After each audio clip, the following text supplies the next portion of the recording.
Dr. Eric Kelly III and a host of phenomenal speakers from all around the globe for this 7-day virtual event that you don't want to miss.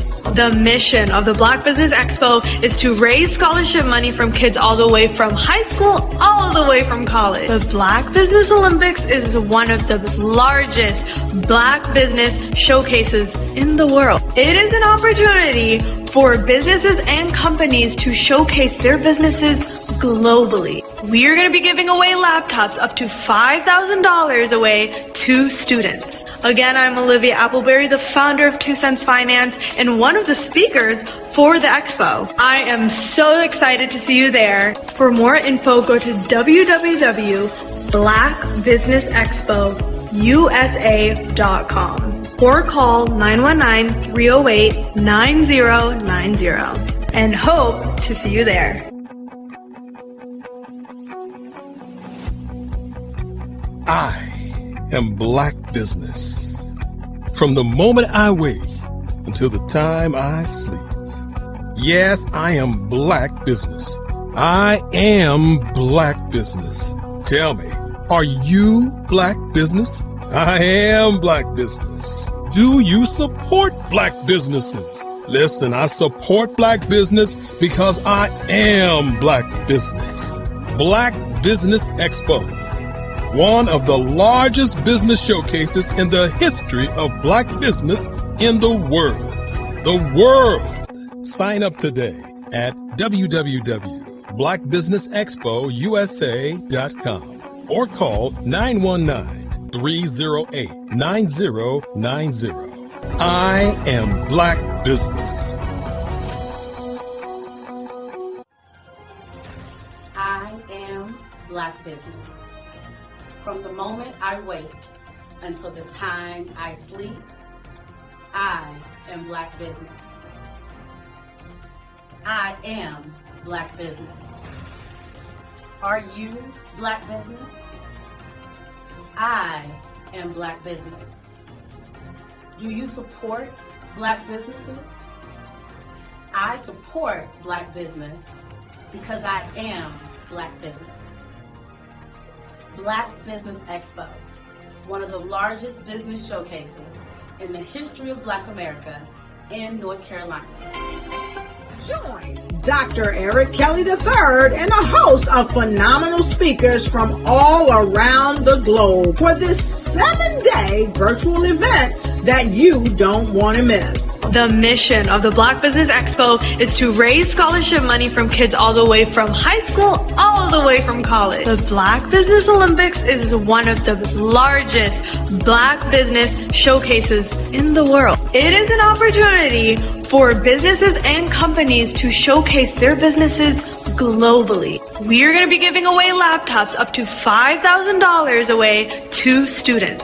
Again, I'm Olivia Appleberry, the founder of 2 Cents Finance and one of the speakers for the expo. I am so excited to see you there. For more info, go to www.blackbusinessexpousa.com or call 919-308-9090 and hope to see you there. I am Black Business.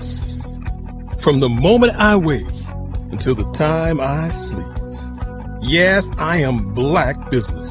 I am Black Business. Tell me, are you Black Business? I am Black Business. Do you support Black businesses? Listen, I support Black business because I am Black Business. Black Business Expo, one of the largest business showcases in the history of Black business in the world.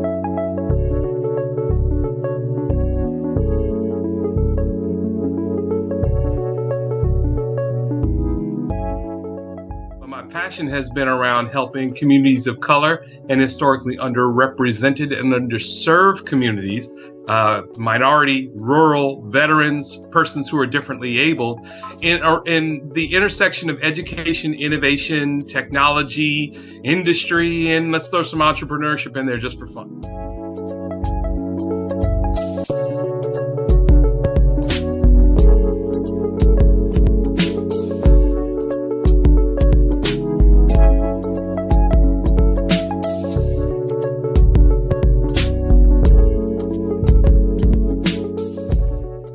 I want to see more around innovation, incubators, accelerators. I love the idea of going from innovation to commercialization.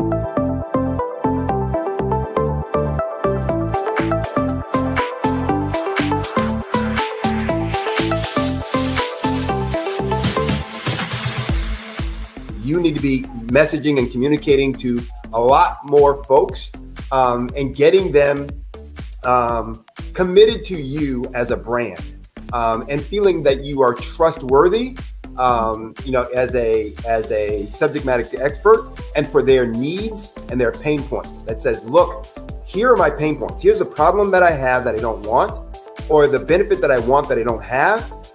And Grant and Sydney understand that and are giving me information to be able to assist, in my eliminating those pain points.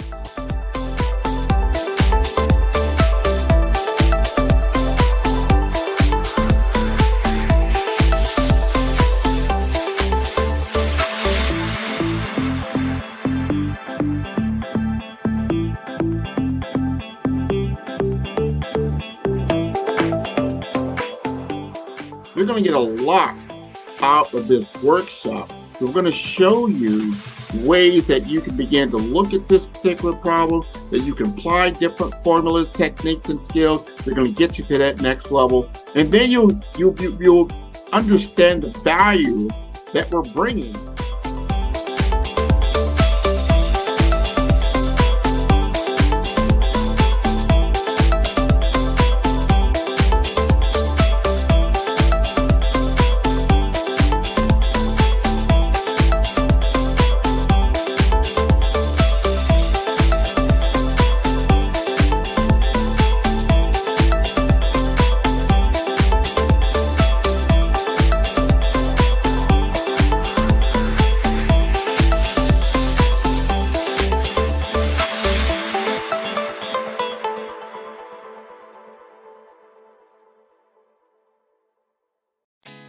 Did you know women represent just 3% of Fortune 500 CEOs and less than 15% of corporate executives at top companies worldwide? Have you wondered what the secrets are to getting into the top ranks, whether in the private or public sector? Do you want to figure out how to stop being held back in your career or passed over for promotion? Then you're in the right place. Hi, I'm Dr. Madeline Ann Lewis, President and CEO of the Executive Women's Success Institute.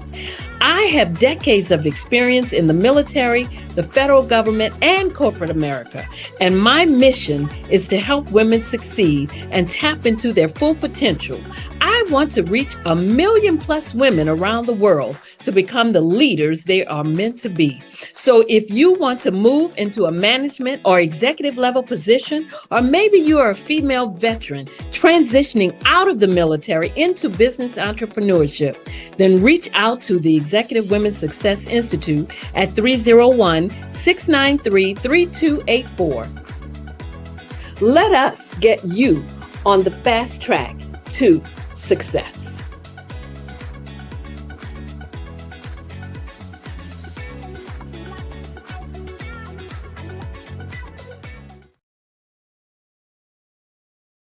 I'd like you to imagine with me, if you will, opening an app where you can collaborate with like-minded individuals from around the world, get inspiration and in-app tools to launch and grow your business, as well as share your knowledge and earn compensation, all in one app. Well, the name of that app is Truso, short for Truly Social. Hi, I'm Matthew Newman, the founder and CEO of Truso. A new concept in social media, Truso is designed from the ground up to be a platform that's both social and empowering for all its users. How exactly do we do that? I'm glad you asked. First, Truso brings the world together via video. Psychologists assert that video provides a significantly more effective connection than audio only. When you enter a community on Truso, you're face to face. Second, on Truso, you don't have to have 1 million followers to monetize. Our business model allows all hosts and moderators to monetize, no matter the size of your following, by 1, producing fee-based content, and 2, inviting others to join the platform as subscribers. Even more, Truso has an in-app resource library with over 100 free resources, forms, and documents to help you build your brand and grow your business. Third, Truso is inclusive. The deaf and hard of hearing communities make up 360 million people worldwide. Unlike audio-only apps, Truso embraces this community, providing a networking platform that allows them to participate via video and closed captioning. We even have a deaf and hard of hearing foundation in the works as well. Fourth, Truso is both social and safe. We refer to Truso as a virtual extension of the beauty shop, barbershop, and brainchild of the community. A place where there's laughter, along with wisdom, growth-oriented conversation, and genuine connections in a safe space. Truso even has proprietary security to ensure we maintain a safe environment for everyone.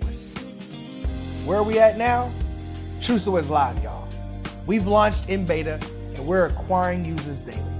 We have an incredible development and marketing team, plus amazing celebrity influencers at the table, helping us spread the word around the globe, beginning within the African diaspora and beyond by creating a safe space for growth, connection, and collaboration. We're truly excited about Truso. We've created something special for which there is a global market. And we invite you to embark on this journey with us as a shareholder. The future for Truso is truly bright. Join us and let's go there together.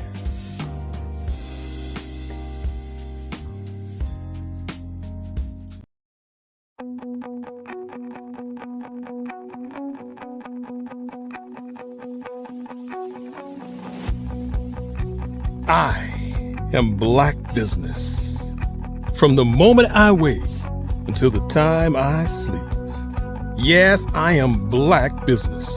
I am Black Business. Tell me, are you Black Business? I am Black Business. Do you support Black businesses? Listen, I support Black business because I am Black Business. Black Business Expo, one of the largest business showcases in the history of Black business in the world. The world! Sign up today at www.blackbusinessexpousa.com or call 919-308-9090. I am Black Business.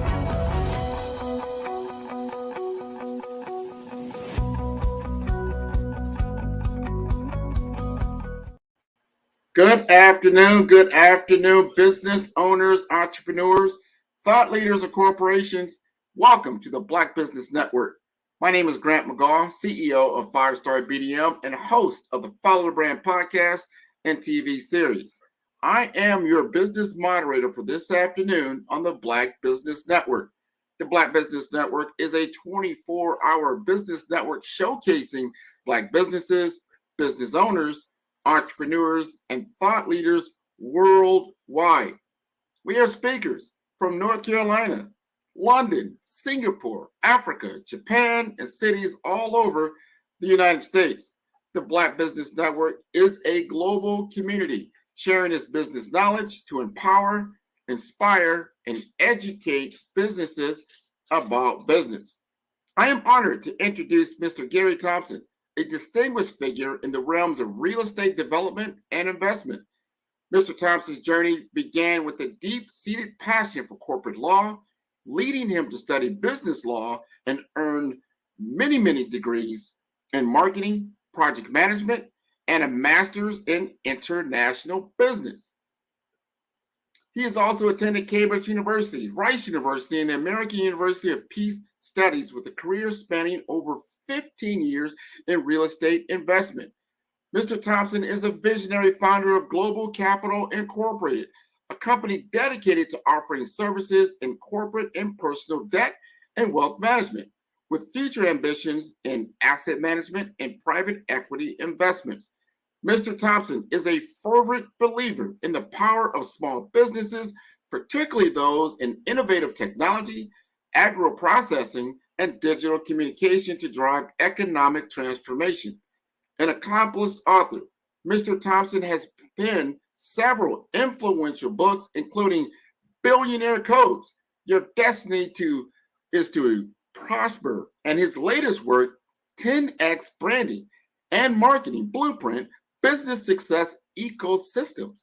Please join me in welcoming Mr. Gary Thompson, a true pioneer in shaping the business landscape of real estate and private equity investments. All right, thanks for that warm introduction, Grant. It's always a pleasure being on this platform, and thanks again for that warm introduction. Oh, no problem. Thanks for all that you do. This is a happy holiday season. Thank you for taking the time to join us on the Black Business Network. Genius is coming, and I'll see you on the other side. All right, thanks again, and I want to say happy holiday to all the fans of the Black Business Network and the leadership behind the Black Business Network. Today, I want to focus on a number of important issues. But as we look at those issues, the issues fall on the concept that we call habits. Have you ever asked yourself, what is the face of habits? Well, today I want to do a deep dive into habits. Why? Because you're going to be successful or you're going to fail in business or in life, largely based on your habits. So since habits is so important, why not let us take some time to really understand the importance of habits? Now, one of the questions I really want to ask you is, what does the face of habits look like? For example, habits and money. What does the face of this look like? Habits and relationship. What does the face of this look like? Habits and business. And habits and self-love. I do believe all of these different areas of habits is relevant to you and your success in business and your success in life.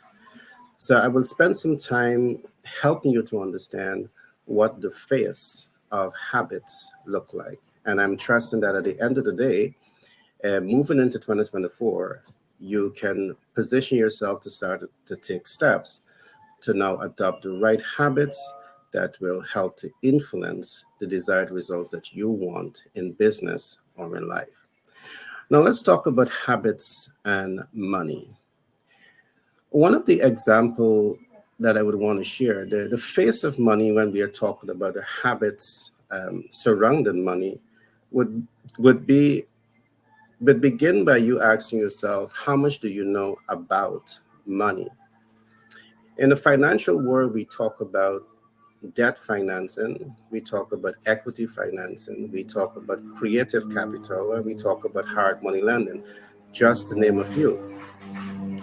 And you see, many persons want to be successful in terms of money, but you struggle in this regard. Perhaps the reason you're struggling because you don't have the right habits in relation to money.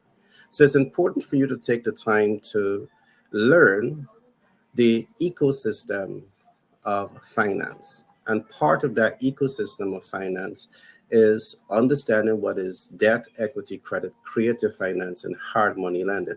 Now, one of the reasons I want to emphasize this is because we see many rising stars in business. You struggle to access the much needed capital that you need to grow and scale. And one of the things I would always say is that there's no shortage of capital. All right. There is massive amount of investment capital that is out there, but you perhaps don't know about it because you don't have the right habits in relation to money. So, as we talk about habits in relation to money, I want to say this. It's not only about understanding capital portfolio, because all the things that I've said earlier on, it relates to understanding financial instruments. But it is also necessary to understand how to access. Because yes, you may spend some time to understand money and how money works, but then you don't understand how to access capital. And as a rising star in business, it's not enough for you to understand these instruments. It's equally important for you to understand how to access. And you need to form the right habits here. Along with knowing how to access capital, it's equally important to understand how to leverage capital. Now, why a clear understanding of how to leverage capital and money is so important? Again, in the financial world, what we see is that many persons who are fortunate enough to be able to access capital, sometimes that capital becomes a liability instead of an asset. And that happens because you haven't yet formed and mastered the right habits in relation to leveraging capital and money in the right way. So part of what we do is to really help you to understand the ecosystem in relation to money. And that's one, to understand capital portfolio. Two is to understand how to access capital. And three is to understand how to leverage capital. And leveraging capital is a very deep subject matter, but I'm not going to go into this today. And one of the things that we will say, and I'm going to give you these tips, is that you want to know how to cash flow capital long before you take it. All right. I repeat this. In terms of your ability to leverage capital and forming the right habits around leveraging capital, you want to always put yourself in that position of strength where you know how to leverage this capital and how to cash flow this capital before you take it. Now, many persons take capital and then they try to figure out how to leverage. And you're taking capital and you're subject to annual percentage rate. That means you're going to be paying a cost for the capital, but you still yet haven't mastered the art of leveraging and cash flow optimization. So before you take that, ensure that you know how to leverage. Another element of habits that you need to form around finance is capital mitigation. And this is very, very important because, again, it's a subject that is not discussed enough. We have millions of people, hundreds of millions of people who are accessing capital every year, either to buy your first home or to buy your second home or to invest into business. And you understand, yes, that when you access capital, the capital, which is your principal balance, is going to be subject to annual percentage rate or interest rates. And sometimes this is as much as you know about it. But what if I'm to say to you that there are ways in which you can manage your capital, meaning that you're managing the cost that you're paying for capital. Now, this has everything to do with how much you know or the people around you understand about capital or debt mitigation. The ability to mitigate debt means that you understand how to manage your debt cost, how to exit your debt portfolio, and how to take out your gains and up-level that. Again, this is us to give you a high-level overview of some of the essential habits that you need to form when you're positioning yourself for success. All right, we are now looking at the phase of habits. And these are essential habits that you need to have when you're in business and when you want to position yourself for success. Now, let's look at another area of habits. And we're looking now at habits and relationship. How important is relationship to you? And how important is this habit? whether you're in business or you're in life. Well, I want to say this to you. Habits and relationship is absolutely necessary. And just let me try to put a face to this. One of the things that you want to do is to master the art of winning while enabling others to win. Let me repeat this. One of the things in terms of relationships and habits that you want to really learn, apply, and master, you want to master the art of winning while enabling others to win. In other words, what I'm saying, the habits that you need to have around relationship, it's like a two-way street. It's about you giving and it's about you receiving. It's about you receiving and it's about you giving. And you bring balance to relationships when you're doing this. Let's take for another example, you have a business and all you want to focus on is cash flow optimization, but you're not taking the time to ensure that your ideal client, they are receiving the value that they deserve. But to ensure that the ideal client is receiving the value that they deserve, you need to ensure that you're taking the time to understand what are their needs, wants, and expectations, and make a commitment to deliver value above and beyond their expectations with the highest degree of consistency. And that's what relationship is looking like. When you approach relationship in this way, because your focus is not on cash flow optimization only, but your focus is also on ensuring that the consumer experience the highest level of customer satisfaction, they're happy and they're more motivated now to spend with you. Relationship is about win-win situation. Is about win plus win equals wins. In other words, everyone in the ecosystem of relationship must win. All right, what are your habits in relation to this? These are all habits. And again, as I said at the beginning, people rise and fall on habits. People rise, businesses rise and fall based on their leadership habits. So these are important concepts for you to think about. All right. So the next habit that I want to look at, which I believe is very, very important, is habits in business. You see, to be successful in business, it's going to be influenced by the habits around understanding business ecosystem, the habits around applying yourself at the right systems and processes in relation to business. And what does the face of that look like? And I'm just going to look at some areas because business is a very broad ecosystem. And I can take perhaps days, weeks, or months just dipping into the realities of business. But I'm going to give you some essential habits that you need to form around business. One of the essential habits that I would want you to consider is mastering your MVO. Now, you're going into business. One of the habits that you really want to learn, apply, and master is how to master your MVO. Now, what is the MVO? The MVO stands on 3 spectrums. Spectrum 1, we talk about what is your minimum viable offer. Spectrum 2, we talk about what is your most viable offer. And Spectrum 4, we talk about what is your maximum viable offer. And these are important concepts that you need to master. Why? In business, it's saying to you that you need to understand your value offer so well that you have mastered your craft in relation to whatever you're offering to the public. All right? It means that you know that your value offer is going to deliver on expectations. It's going to deliver above and beyond expectation because you have mastered your value proposition. All right? These are habits that you need to form. Another habit on business that I'm going to talk about today is mastering your MVTM. Now, what exactly is your MVTM?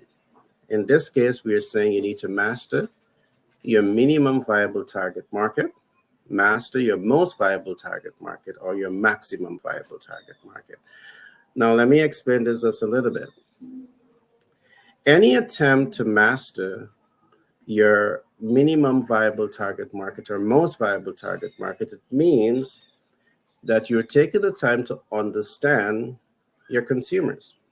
You can't master what you don't understand. And if you want to be successful, you need to form the right habits around understanding your consumers, understanding their needs and their wants and their pain points, understanding their motivators. You need to invest time to understand this. Forming the right habits around these areas is what's going to help you to be more successful in the relationship you're having with the client. Now, to some, this might be irrelevant, but I want to say to you, it is absolutely essential. And let me explain why. Very often we see business leaders adopt and practice some of the wrong habits. And what am I talking about? Adopting and applying the wrong habits. You adopt and you apply the wrong habits when you start a business without taking the time to understand who's your ideal client, without taking the time to understand the size of your market, without taking the time to understand if your ideal client has the ability and the willingness to invest in your MVO. You don't know none of this, but here you are trying to position yourself to become an icon in business, and you have all the wrong habits. To have the right habits in business means that you are taking the time to understand your target market based on their needs and their wants and their expectations and their dreams and their hopes and their aspirations. And based on the fact that you understand this, you're now innovating your products and services to appeal to those specific interests.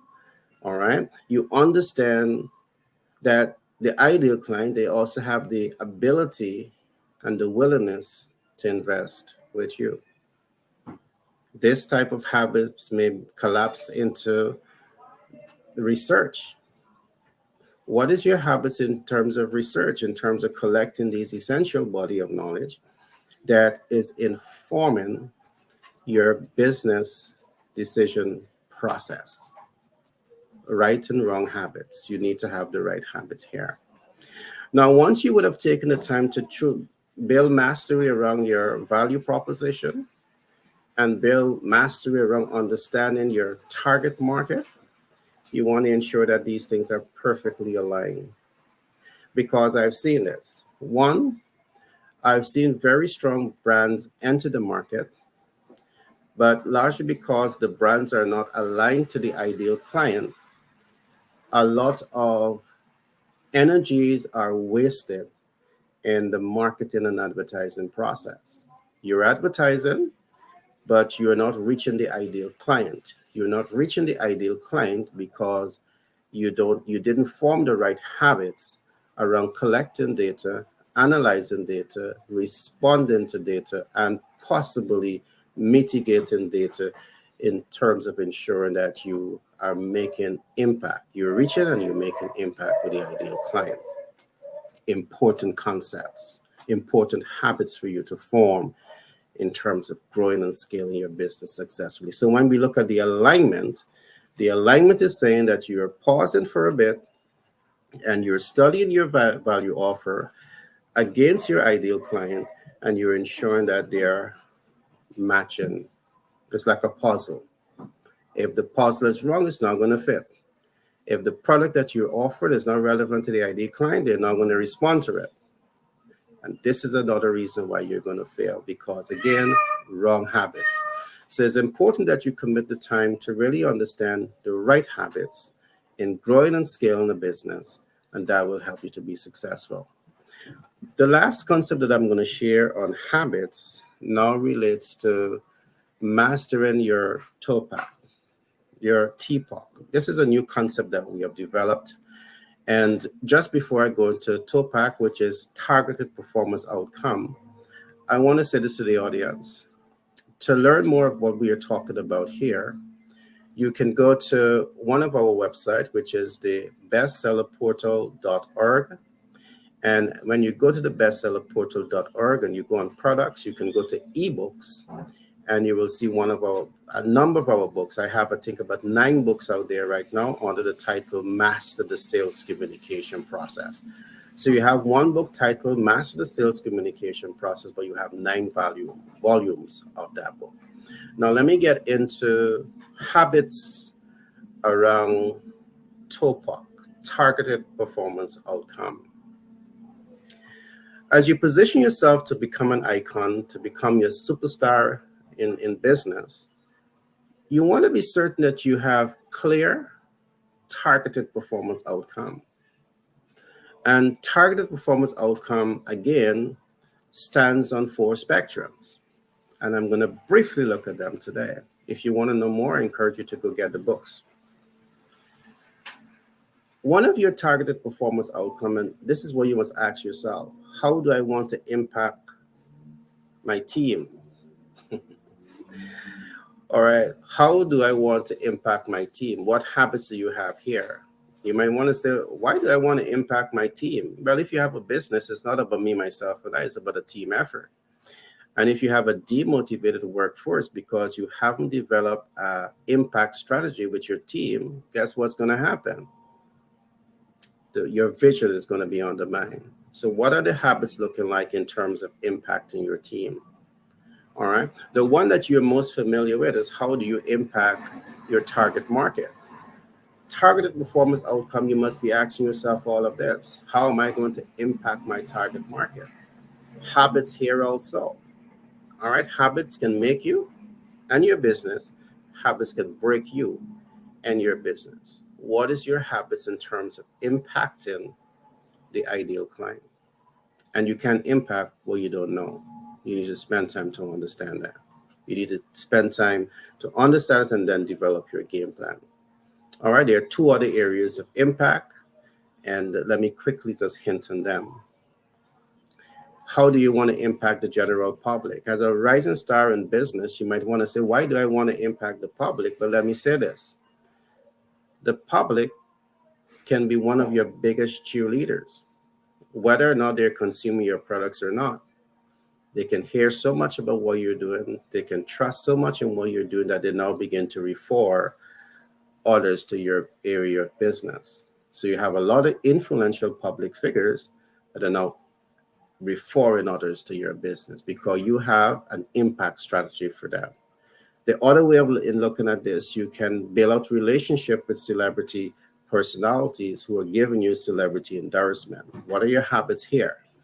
We're talking here about growing, your business habits around business. And there's a number of habits that you need to position your business and your brand for success. The last area of impact that I'm going to look at here is what we call habits and your cash flow optimization. So as we look at the TOPAC, how do you want to impact the business cash flow? How do you want to impact the business sustainability? Now, this is a deep one, and this goes into financial analysis. And I'm just going to be brief here again. In our context, while it is nice to build a strong brand and cash flow that brand, you always want to ask yourself, what do you do with your excess liquidity? Do you have it sit in a 0.1% interest-bearing account and say hip, hip, hooray? Or does it make sense, financial sense, to be able to identify income-producing assets, safe income-producing assets that can help your excess liquidity to make money, money, and money? Now, what are your habits around this? Now, if you don't understand finance, and you may not be the specialist in mastering the right habits here, my advice to you is to ensure that you have the right financial experts around you that can really help you to understand how to up-level money. Why? Because those are the people who have years of practice. They have built the right habits around capital leverage. And perhaps you need them in your arsenal to really help you to build a strong, sustainable business, and brand. So these are just some of the habits that we are going to cover today, which I believe is essential. Now, the next habit I want to talk about is habits and self-love. And why self-love is important. I mean, I know this from experience. Being a rising star in business and being a star in business is a lot of hard work. And sometimes going after your dream, chasing after the dream, by default, for the majority of people, it requires you to indulge in self-neglect.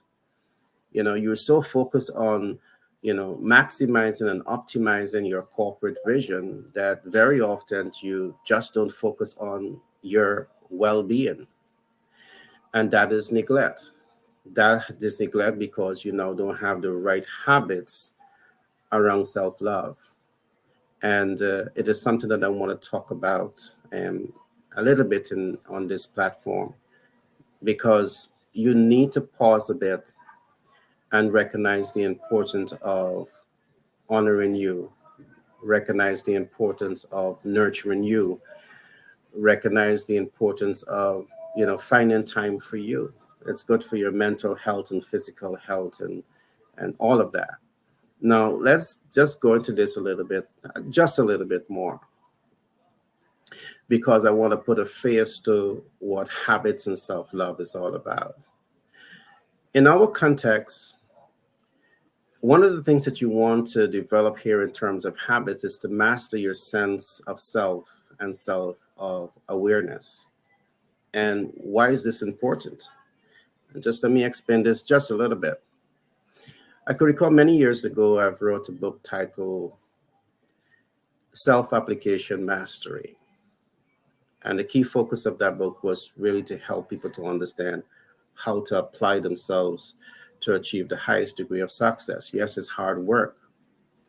But long before the hard work begins, it's important to recognize that people never rise above their sense of self. And I repeat this. You may never rise or grow beyond your sense of self. If you're thinking in lack and limitation and doubts and fear, is going to reflect based on the level of success that you attain in business and you attain in life. All right. Because you're dealing with some challenges here. Perhaps you still have the right habits. You haven't learned and apply and master the right habits in relation to who you are. So this is why we talk about mastering your sense of self and self-awareness. You cannot grow beyond your sense of self. As I talk about mastering your sense of self, I mean, this for me is such a profound subject, because you can train people to become, understand management and understand leadership and understand marketing and understand a range of different things. But guess what? If that individual or group of individuals are struggling with self because they don't have a true sense of self, they're not fully self-aware, that inability to understand the essence of self is going to prevent them from fully applying the concepts that you're sharing with them. And this is a matter for HR management, because very often you find that HR, you provide the textbook and you train based on the textbook. And if the textbook is not taken into consideration, some of these essential gaps, is going to undermine how human performs within the organization. It's going to undermine how the organization itself optimizes its success, because you need human resource at this particular time still. Yes, we have AI, but a large part of what's being done in the industry today is dependent on the human resources.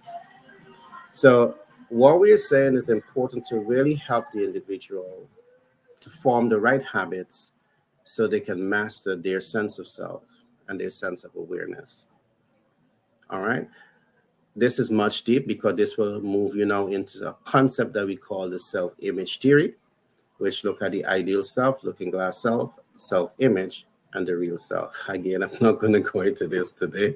It can take some time to do the deep dive, but I really want you to understand some of the essential habits that you need to start forming when you want to position yourself for greatness in business or in life. As we talk about self-love, I also want to look at another concept here that we call master your sense of purpose and self-management. This is very deep because you may have a sense of self, but still that self hasn't been developed enough for you to flow in purpose.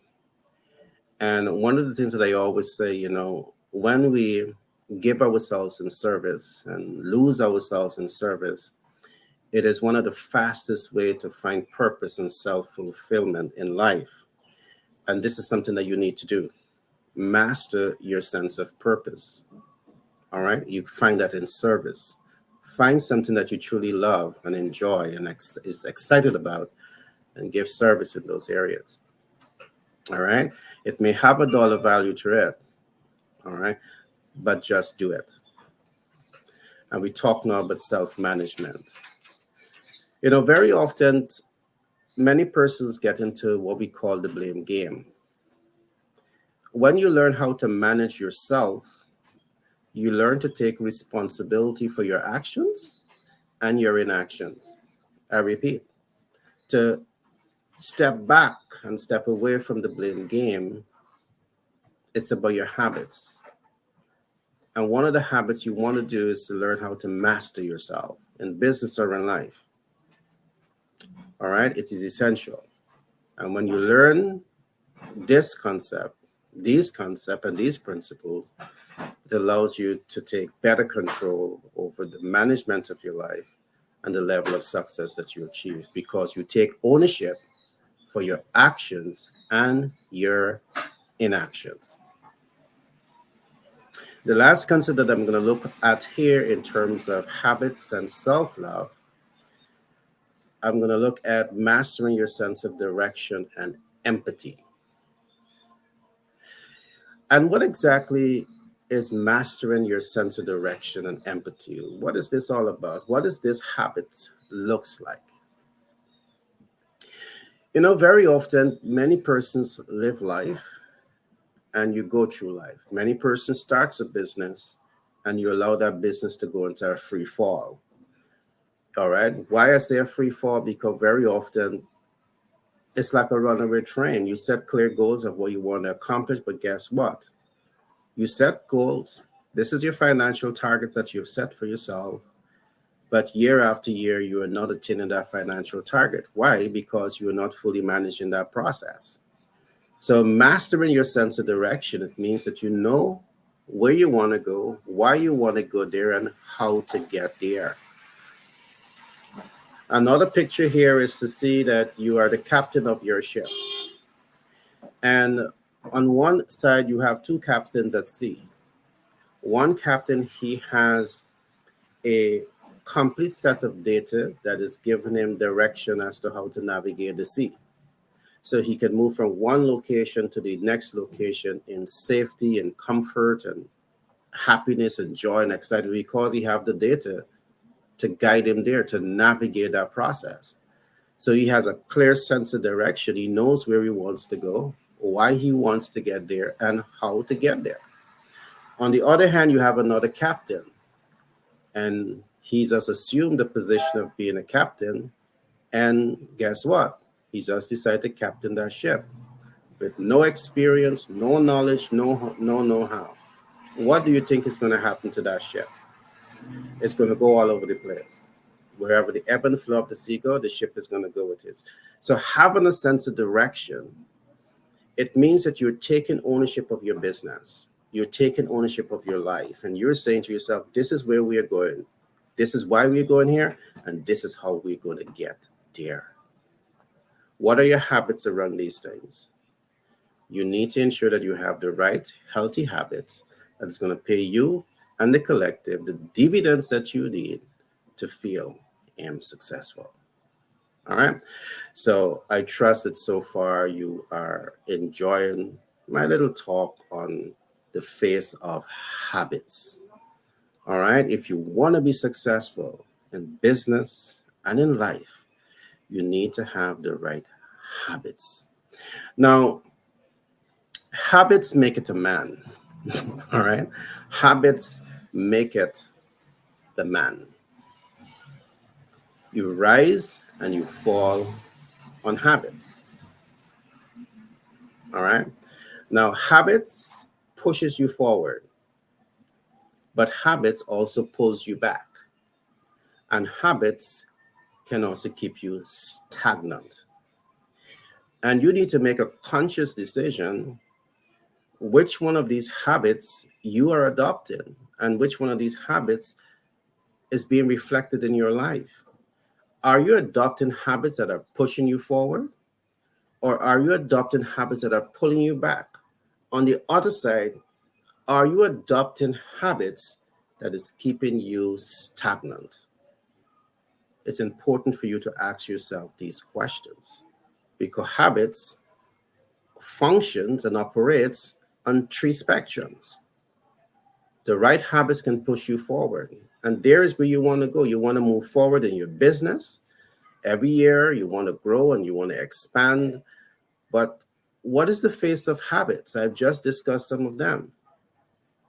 You don't want to go forward by having the right habits today, and then you start to come back because you're adopting the wrong habits. Perhaps some of the wrong habits that you're adopting is that you're not thinking enough about building healthy, productive relationship with your team, healthy, productive relationship with your ideal client, healthy, productive relationship with the public. Perhaps these are habits that you've fallen back on. And when you fall back on this, guess what? Habits pulls you back. You rise and you fall on habits. The next thing that you don't want to do is to allow habits to hold you and keep you stagnant. Yes, habits may push you forward, but as you go forward, year after year, you're stagnant in this particular area. Or you're not moving forward at all, and you're stagnant because of habits. You see, habits are things that you can change. If habits are not working for you, and perhaps you don't know the right habits that you should adopt to be successful in business and in life, you can get a mentor. You can get a coach. And I'm going to talk about that shortly just now. It's important to invest the time, to invest talent, and to invest resources to learn, apply, and master the right habits. I'm going to repeat this. It is necessary and important to invest time, talent, and resources to learn, apply, and master the right habits. Habits can push you forward. Habits can pull you back. Habits can keep you stagnant. So when you invest time, talent, and resources to learn, apply, and master the right habits, you're going to be pushed forward and propelled forward most of the time. And that's what you want. All right, that's what you want. To become master at adopting, applying, mastering the right habits, you need to form right habits around collecting data. You need to form right habits around analyzing data. You need to form right habits around applying data. And you need to form the right habits around mitigating data. I know, yes, a lot of what I'm saying sounds like a whole lot of work to do, but I'm going to say this to you. Success is not easy. I'm going to give you a gateway. If you don't know it, surround yourself with some of the smartest people and ensure that they know it, because when you have the smart people around you, it's not about you seeing the whole mountain that you have to climb or the entire building that you have to build, but you see yourself as part of the ecosystem of that building process. Bring smart people around you so you can focus on the 80% and they can focus on the 80%. It's called delegation. So I know that a lot of what I'm saying here may sound like a whole lot, but if you want to be successful in business and in life, sometimes you have to go through that pain. They say no pain, no gain. Some people want to gain, but they don't want the pain, and it don't happen like that. You have to go through the growth pain, and at the end of that growth pain, guess what? You have the gain. What are your habits here? All right. What are your habits? Now, success leaves clues. And to apply the things I talked about just now is where you're going to find some of the clues. So, and let me just expand on this just a little bit. Success leave clues. And this is some of the things that I want you to do. Take the time to study successful people. Take the time to study successful people. And as you take the time to study successful people, guess what? Successful people, they have so much clues to share with you. All right. So I can see that my time is up. And I want to say this has been fun. And back to control of Grant. Great to have you back. No, thank you. That was wonderful. No pain, no gain. I want everybody to take that away. That's just part of the journey to success. This has been wonderful. Before we let you go, tell us again exactly how to contact you, Gary. All right. What I want people to do is to go to our website. We have a one website that's titled the bestseller portal, bestsellerportal.org. Just go to that website and you can navigate the books. You can make contact with us through our membership page, and we would love to hear from you. Awesome. Awesome. Well, happy holidays to you and your family. Genius is coming, and I'll see you on the other side. Same to you, and you're my friends. All the best for the holiday. Thank you. All right. That was wonderful, wonderful, wonderful. This expo is a fundraiser for students, and you may go to blackbusinessexpousa.com to donate to the scholarship fund or use the cash app that's on the screen below, and that's $BBXUSA. Our goal is to give laptops and up to $5,000 to 10 students. Students can register online at www.blackbusinessexpousa.com. Every dollar counts, so we want to remind you to donate to the scholarship fund. We want to thank our Black Business Expo USA sponsors for December 2023. NC100, Moody Capital Partners, Suede Soul, Lotus Richey Coaching and Training, The Hello LLC, Carolina, Virginia Minority Supplier Development Council, Staff Management, 5-Star BDM Media, BHS and Associates, Margie McLean Foundation Incorporated, Genius is Common, Earth Essentials, Milani Shiny Global, Executive Women's Success Institute, The Quality Coaching Company, Superwoman Business Services, Creative Force Studios, Lee Entertainment, Artistic App Design, Black Business Expo USA. Genius is coming, and I'll see you on the other side.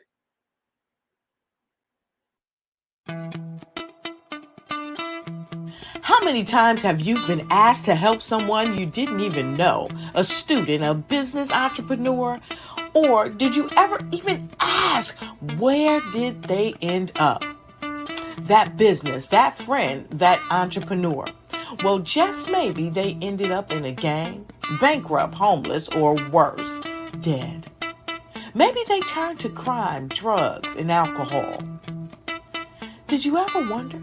Did you destroy their dream, or was your life always so easy? At the Black Business Olympics, we started a movement to help students complete.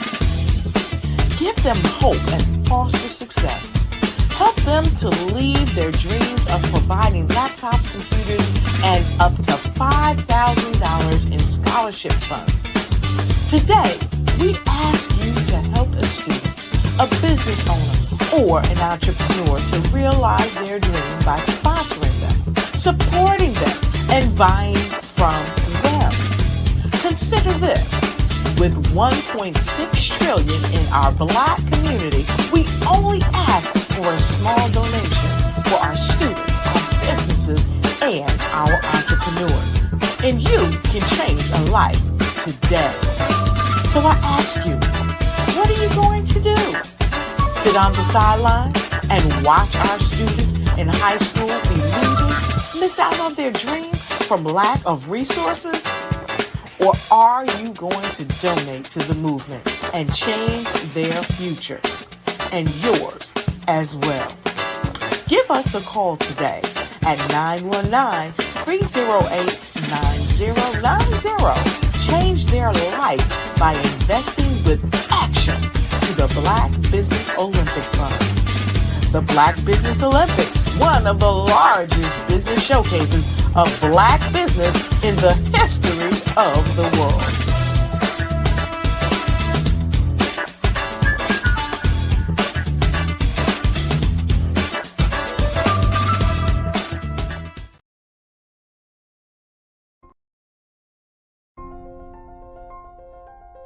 What if you could build your own city? A place where every child can find nurturing people to help them achieve their full potential. A place where every adult can access job training support, where health education is abundant, where social justice ruled the land. A place without limitations. Welcome. You have arrived at STEM City USA. It is what every city should be. A safe and trusted community where you find people and resources to help you become everything you are and beyond. STEM City is unlike anything you have ever experienced. It is a digital twin of the world around you, only better. STEM City is about energy and soul renewal. It is more than a digital world. You can almost feel the power of live cultural events, music, and theater. STEM City promises a better future for children with caring mentors and hands-on activities with dedicated tutors to support our youth. STEM City is your passport to a healthy lifestyle with weekly events addressing our community's many issues. STEM City is your financial well-being with helpful information on wealth management, career advancement, job training, and so much more. STEM City is the community you deserve. It is the city where your dreams can come true. STEM City USA, a place in the sky that is accessible to all who reach for the stars.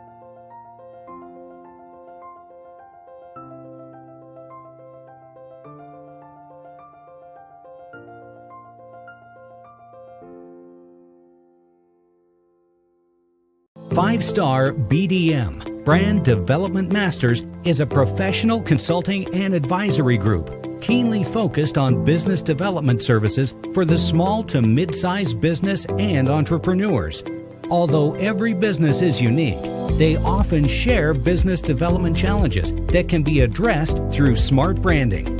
Services include process improvement and operations, digital strategy and transformation, business intelligence, digital marketing, and personal branding. Our business and personal branding company has helped a number of professionals and organizations to optimize and grow. This results in more business, more opportunities, better reach, positive outcomes. Visit www.fivestarbdm.com today to learn more. Hello there. My name is Grace Hemingway. I am 9 years old. Most people know me as an AAU National Karate Gold and Silver medalist and a USA NKF 5-time gold medalist.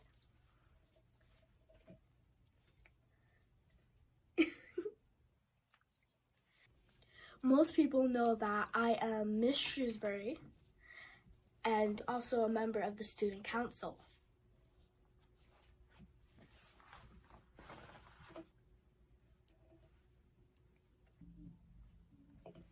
And they also know me as the best-selling author of the book, I Am Dynamite and I Am Becoming. They also know me for my coloring book, I Am Dynamite and I Am Becoming.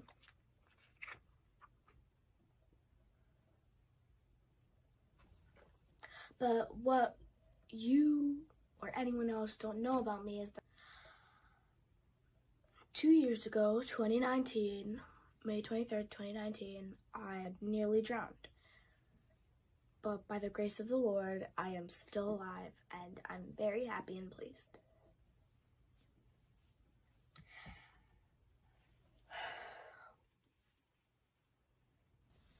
Something else that happened is that I used to get bullied a lot, and it wasn't fun at all. No one likes to get bullied. It's not fun. But something that you can do if you do get bullied is tell an adult or your parents.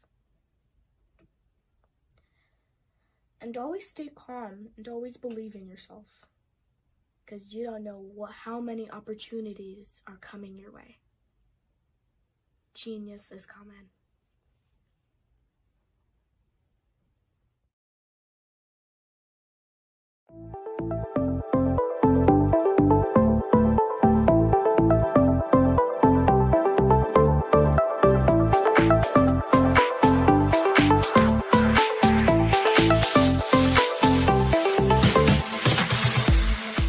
You need to be messaging and communicating to a lot more folks and getting them committed to you as a brand and feeling that you are trustworthy, as a subject matter expert, and for their needs and their pain points. That says, look, here are my pain points. Here's the problem that I have that I don't want, or the benefit that I want that I don't have.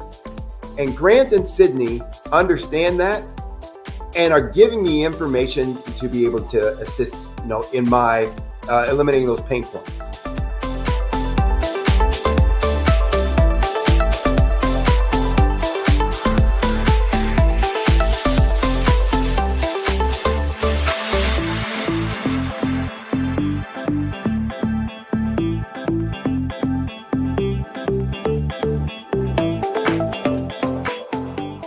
You're going to get a lot out of this workshop. We're going to show you ways that you can begin to look at this particular problem, that you can apply different formulas, techniques, and skills. They're going to get you to that next level. And then you'll understand the value that we're bringing.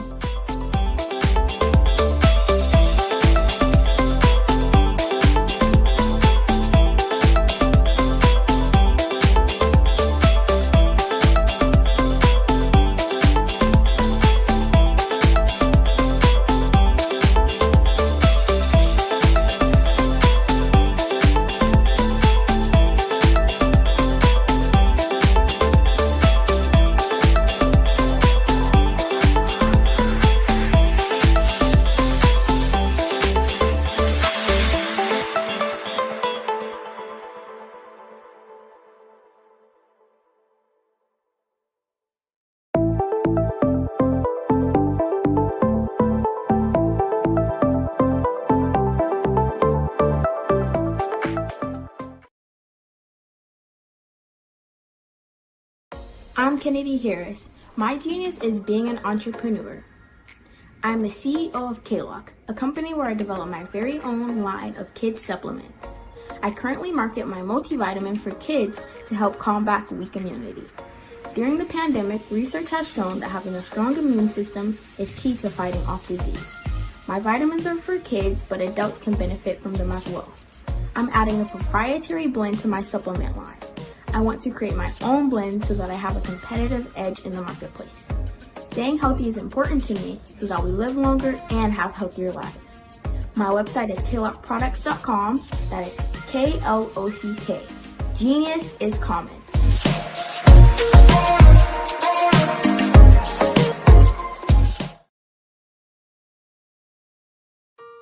Hello, this is Israel, and I am CEO of Daydreams Interactive and author of Princess Planet. So, genius is common, and as a kid, I love to daydream. Even as an adult, I love to daydream. And when my daughter became 6 and loved princess characters, but we just could not find the diversity that showed her, we created our own characters. So, for instance, you have Princess Nulu right here. Princess Nulu is from Uganda, and her genius is that she loves to take care of animals. She can actually even listen and hear what they say.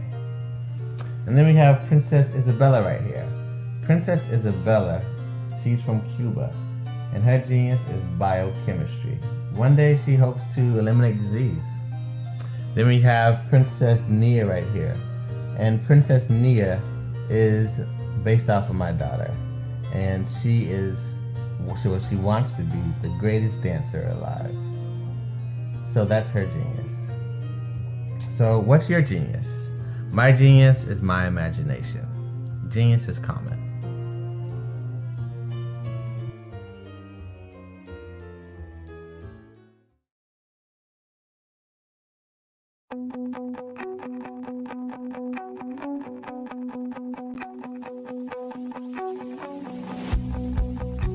I am Black Business.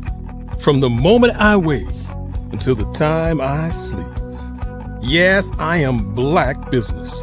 I am Black Business.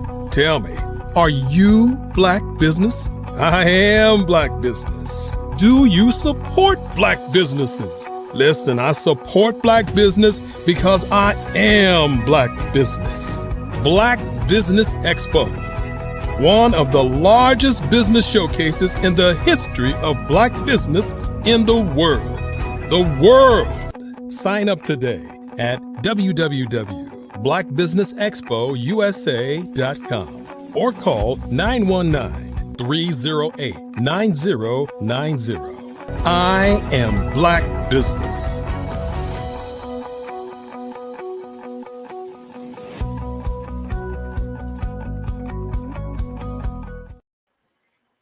Good afternoon and happy holidays to everybody. I want to say that from the bottom of my heart to you and your family. So business owners, entrepreneurs, thought leaders, and corporations, I want to welcome all of you to the Black Business Network. My name is Grant McGaw, CEO of the 5-Star BDM and host of the Follow Brand podcast and TV series. And I am your business moderator for this afternoon on the Black Business Network. The Black Business Network is a 24-hour business network showcasing Black businesses, business owners, entrepreneurs, and thought leaders worldwide. We have speakers from North Carolina, London, Singapore, Africa, Japan, and cities all over the United States. The Black Business Network is a global community sharing its business knowledge to empower, inspire, and educate businesses about business.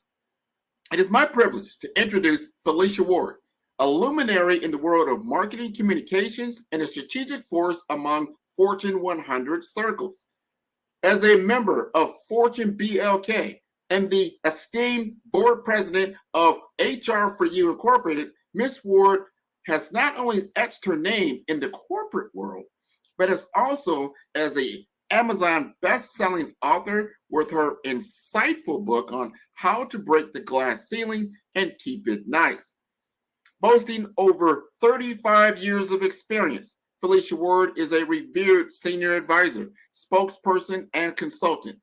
Her expertise is sought after by C-level executives, dignitaries, and politicians, especially in the critical areas of crisis response and reputation management. At the helm of Felicia Ward Marketing, she stands as the principal strategist, where her unique and proprietary strategic leadership visibility framework empowers servant and executive leaders to elevate their brand authority and visibility. Ms. Ward's approach to leadership is transformative and inclusive, focusing on personal branding, thought leadership content, and engagement with industry and media leaders. Her mission is to cultivate a landscape of servant leadership that stands out in a sea of similarity, truly lifting leaders out of the sea of shame. Please join me in welcoming the exceptional Felicia Ward, a visionary strategist reshaping the narrative of leadership and marketing communications.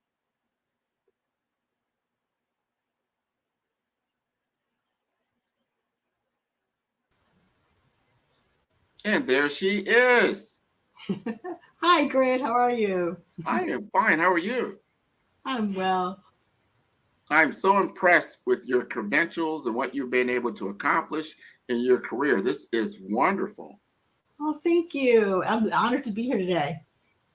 Great. We're good. We're ready to hear you tell us and educate us and enlighten us in this holiday season. Genius is coming, and I'll see you on the other side. Thank you. So I wanted to talk to everyone today of why thought leadership is now a business imperative. Thought leadership is a highly effective marketing strategy when used properly that can help build your brand, your credibility, your authority, and then eventually profitability within your company. Did you know that thought leadership has actually helped generate $2.7 million annually and businesses that utilize and implement a thought leadership strategy or campaign? So it's that important. It also helps with your investors, with recruiters for your company and your business. It helps position your business so you can address various challenges. You can talk about new products and services that you have coming up, and you can talk about your value proposition as a thought leader. So those are just some of the basics as to why you should have and implement a thought leadership strategy. Now, what does it take to be a thought leader? Well, first, you have to have some expertise. You have to have some skill sets, and you have to be able to provide an industry niche. There has to be something that you do that's better than everyone else. Look and evaluate a problem from beginning to end that you might have been doing for 10 years that you come across within your business or within your field of study all of the time. The number one go-to reason that people come to you, that would be the topic that should be your niche as a thought leader.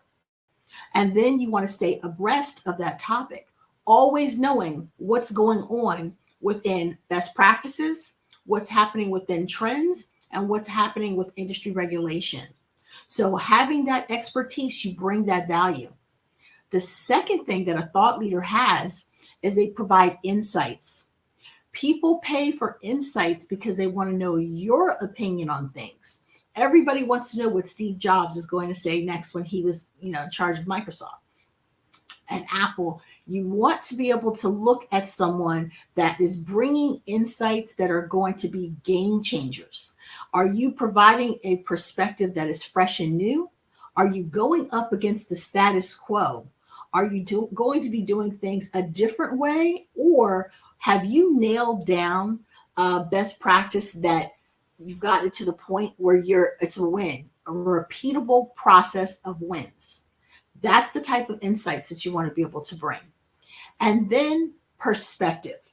People don't just want to pay to hear a lot of statistics and information. They want to know your viewpoint, your specific perspective on how you think the industry is going to be going. What direction is it going to be going?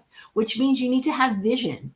For having that type of perspective, you should be bringing vision to the table, and you should think about what are the next steps. If your industry is not doing something, do you have a better recommendation as to what they should be doing? Do you have a framework that you can share that's a repeatable process that will help your peers so that you become a resource of information, or people say, I really would like to hear that person's perspective on new regulation, on new products and services, what's happening within that particular niche or industry. And then the final thing to be a thought leader is content. Content is king. Reason being is that you need to be able to be proliferating through various channels, various audiences, ideal customers, media, analysts. How are they going to get your word out? So the best way to get your word out in thought leadership is through thought leadership content. So people need to see your online presence. People need to be able to see you, hear you, speak with you directly, meet with you online, see you at conferences. You need to have what I call strategic visibility. In my firm, I implement a strategic visibility framework, and I'll share that with you. One of the things that you have to do is nail down your ideal customer. Who is your ideal client? So it's not just the person that purchases your products or services. I'm talking about stakeholders. Who has invested in your company? Who might be interested in investing in your company? What people regulate your business? Who are the people who comment the most? The analysts. So you're looking at your ideal customer that you contact and communicate with on a regular basis. So once you define who all those audiences are, now you're going to determine what type of content each one of them needs. So someone who is really engaged in your industry, they're okay with hearing lots of jargon, but the general public, not so much. So you want to take a look at your ideal customer. Then you want to look at peer engagement. Who are your peers in your industry? Are they your coworkers? They're your bosses, your other stakeholders. You have people that are invested in the industry and are already experts in the industry. Well, you want to get their respect. So how do you get their respect and how do you get their attention? You have to engage with your peer group on a regular basis. Thought leadership is about consistency and also giving the appearance of omnipresence, meaning that you don't have to be on 110 different platforms, but you should choose probably 4 very good platforms that most people will see. Then after you've looked at your peer group, then you want to start looking at what are your external impacts to your industry. So that's your community, your local community, your national community, unions, people that are involved in your industry that will have one-to-many.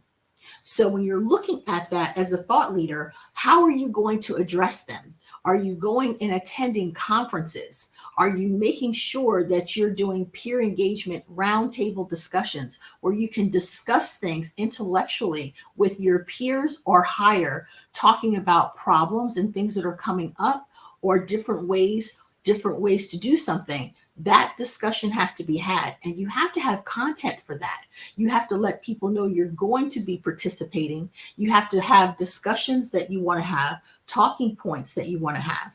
And then you have industry publications that you need to be in. You need to be visible. As I said, strategic visibility.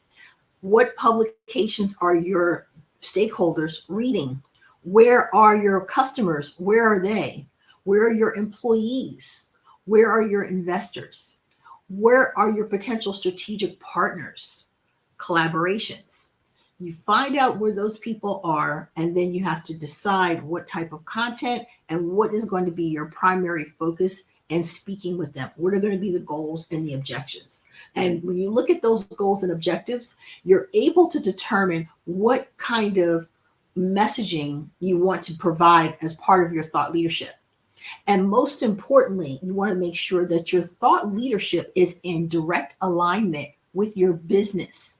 The purpose, if you work for a business or a corporation, the purpose of you being a thought leader is to help propel and underscore and help elevate the brand value of your company. So you selected to work for that company for a reason. Talk about why that particular company is the company that you selected. Why are the two of you in great alignment? Why are the employees at your business speak on behalf of why you think that they're great? What do they do? What is the social proof that you're able to provide for all of these different things that you say? As a thought leader, you're going to have to know your numbers. You're going to have to know numbers about your brand, numbers about your employees, numbers about the unions that you represent, the communities in that which you serve. You're also going to have to know what your weaknesses are. So in addition to the SWOT that you normally would conduct as a marketer, it's even more imperative as a thought leader to talk about what are the holes, what are the challenges that you face within your company, what are the challenges that you face as a thought leader and a person who's leading a business. So you have to talk about yourself on a personal level, the challenges that you face. That will help you humanize your brand, your personal brand, the business brand, and your thought leadership. When you take all those things into account, you find that you actually are thinking about what your next steps are going to be within your business model. How are you going to handle specific problems? I'll give you an example. If you've been a company who on front facing, you have all type of awards that are on your website of things that you do well and how you work great as a team and how you're so inclusive. But when people take snapshots and pictures of your business, you have less than 10% of people that work there are people of color. How are you going to handle that diversity issue?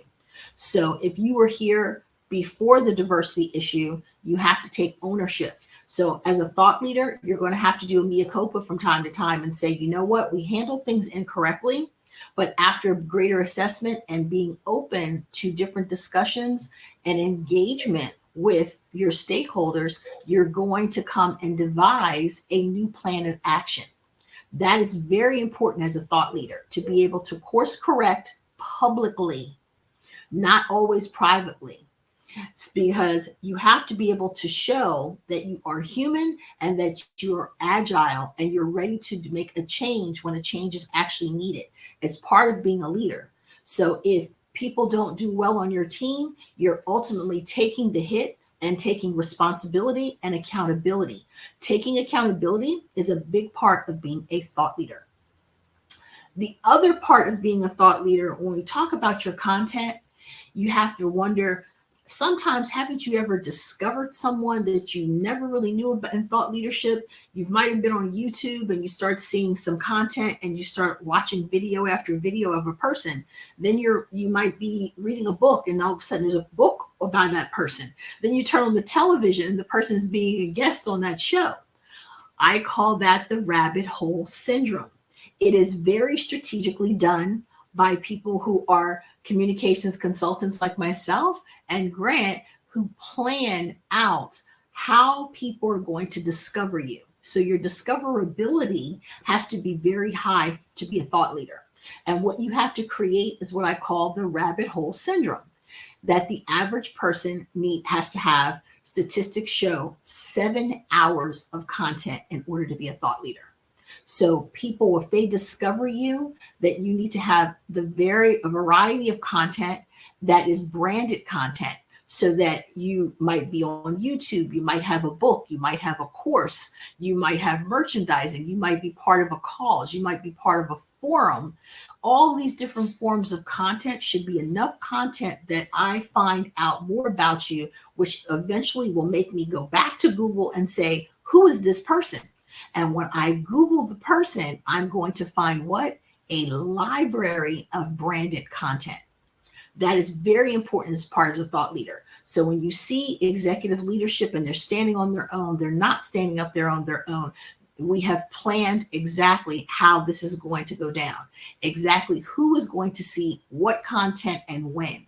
And depending on who you are as part of our ideal clients, that you might see different content than a soccer mom. A soccer mom might see different content than an aspiring CEO. An aspiring CEO might see different content than someone that works in the compliance department. But all of the content is all related to helping elevate the brand, the positioning, the authority, the credibility, and the trust of your stakeholders. So when you think about thought leadership, you have to look at your individual profile. Who are you as a person? Have you done an assessment as to how you want to help drive your brand, how you want to help be perceived within your company? How is that going to help complement your business? And you as an individual person, how can you humanize your individual personality? So you don't want to change your personality. If you're a very pensive, quiet person, then that is part of your thought leadership. If you're a person that's very gregarious and you're willing to get in there, you have to make that part of your thought leadership. And what ends up happening is whatever your special sauce is, don't dim your light, elevate, illuminate your light. Illuminating who you are, it helps you stand on a better, more stable ground. Because people who are going to help write for you, create for you, they're not going to be doing it for you. You want to be a thought leader where your content is created with you in mind. It is a joint collaboration. it is one of the most important collaborations that you will actually go into. It's a very lengthy endeavor because you have to really think things through on how you're going to be perceived, your company's going to be perceived, your employees are going to be perceived. You're looking at a much higher level and higher thought level. And because of that, you are constantly changing what you might be talking about because behaviors change, the market changes. So you don't fall in love with any one particular thing, but you have core mission, vision, and values, much like your company. But you're in alignment with your company's mission, vision, and values. But now we're going to hear it from the perspective of the CEO. And might I note, it does not always have to be the CEO of a company. You can run a department. You can be the president of your own business. You can become a thought leader, but you have to make the commitment to be a thought leader. You have to decide that you're going to have some sort of balance within your personal life and your work life, and then carve out a whole nother niche for you to be a thought leader. And I try to tell people when we talk about thought leadership, it's like deciding to become a preacher. Preachers have a job that they earn money from, so they're not dependent upon the church, but they also have community engagements and things that they do with their parishioners. But they also have to be in that pulpit every week. That is the commitment. So as a thought leader, you're going to be in a pulpit evangelizing what you think, what you feel, and how you're going to move the needle for business profitability and addressing controversial topics, sometimes agreeing with something that everybody else agrees with, and they want to know, do you agree as well? People are waiting with bated breath to hear what you're going to say. You're going to be in that pulpit talking to people, engaging with people, building key relationships. That is the key for thought leadership. It is not a one-way horn where you're just constantly spewing out everything that you think. By engaging with all your various stakeholders and peers, you're able to get top-down information. You're able to adapt to what is being said. You're able to look from the top down and from the bottom up of what trends and how those trends are going to impact your business. Is it a trend that you need to incorporate in your business, or is it something that you just need to address, but you've decided you're not going to participate? AI is one of those things. It is something that is prolific, so it's not going anywhere. So because of that, how are you going to incorporate and integrate AI into your business? How are you going to work with your employees on AI? How are you going to upskill your employees, your stakeholders? How are you going to be able to help your community? How are you going to help the profitability? How are you going to define that profitability with the advent of AI? That's just one example. So what I love to do, especially with thought leaders, is to get them involved in peer engagements where they're sitting at a round table and they're having discussions with people non-competitive to them, but have the exact same position. There's nothing better than seeing a group of CEOs sit together and have a conversation. But there's also an interesting conversation that takes place when you have people who have different topics, different titles. A town hall meeting where you have a union worker and you have someone who is a receptionist, someone who is a manager, someone who is a union representative, all at the same table sitting with management. Those discussions are very in your face because they're telling day-to-day operations. One of the things as a thought leader that you have to do is what I have a saying, don't be a king dumb, okay? King dumb is a person who is an executive leader who never comes out of the tower of power. They listen to analytics, they listen to their right-hand staffers, and they make decisions. It's one of the worst things that you can do as a thought leader. Thought leaders have to get out and get engaged. You have to be on the pulse of your employees and get their perspective and respect what your employees are telling you because they are the subject matter experts in the field of what they do. Your job as a thought leader is to find out how you're going to help them. to help elevate the business productivity and day-to-day business operations. What is it they need? What are the tools? What are the things that they need? And to be able to get out and speak to more employees to find out exactly what they want. And in the industry to find out what is needed, what changes are being needed. You're supposed to be their champion and their cheerleader. And the only way you're going to be able to do that is to be engaged, to also create content, to actually support what it is that you're trying to do. So people need to at all times be able to hear you, see you, read about you, know as much information about you being kind of like the president running for president of the United States and representing the United States. Well, your little corner of the world is your corporation, and you as a business leader, your business. And who are you promoting? Everyone that helps make it happen. So thought leadership might be a person in the forefront, but behind them, there's a team of people. And who are you advocating for? You're advocating for everything that is good about your industry. Now, what specific types of content should you be putting out? Content about your industry, content about your product and services, and then content about how you're going to do things differently. What is that perspective that you're putting out? What are you going to be doing different within your industry? Are you coming out with a new EV car? And how are you going to do it? Maybe your EV car, I just saw a report where there's a Black business owner who has come up with an EV car to rival Tesla, where the cars are already charged.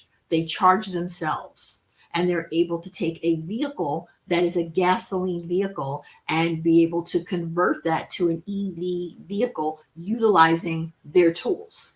That's something that you want to be able to put information out about. So you're constantly being not a consummate salesperson. You're almost like being a congressman, where you're fighting for your people and you're fighting for the things that you think are important, and you're staying engaged so that people know what's important and they start recognizing you, and you being a thought leader and knowing what you say. People start wondering, well, where's this content? Where's he getting it from? Well, when you first start out with your thought leadership content, it is very important to cite your sources of where did you get the information from. You want to get to a place where people know that after a while of following you, that when you start crunching numbers and stating things, they start to accept it as fact. Why? Because from the very beginning, you credited all of your resources, all your sources, and they were able to look those sources up.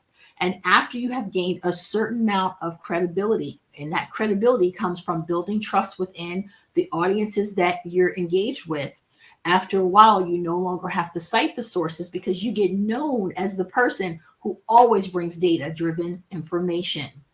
So citing your sources, having it available, being transparent, and doing as much research as you possibly can on the topics that you cover so that you're aware of the situational awareness of your industry. You know your niche better than anybody else, but as you become to grow in your thought leadership, you start talking about things that are near your niche, around your niche, so that you can speak to, better about your industry as a whole.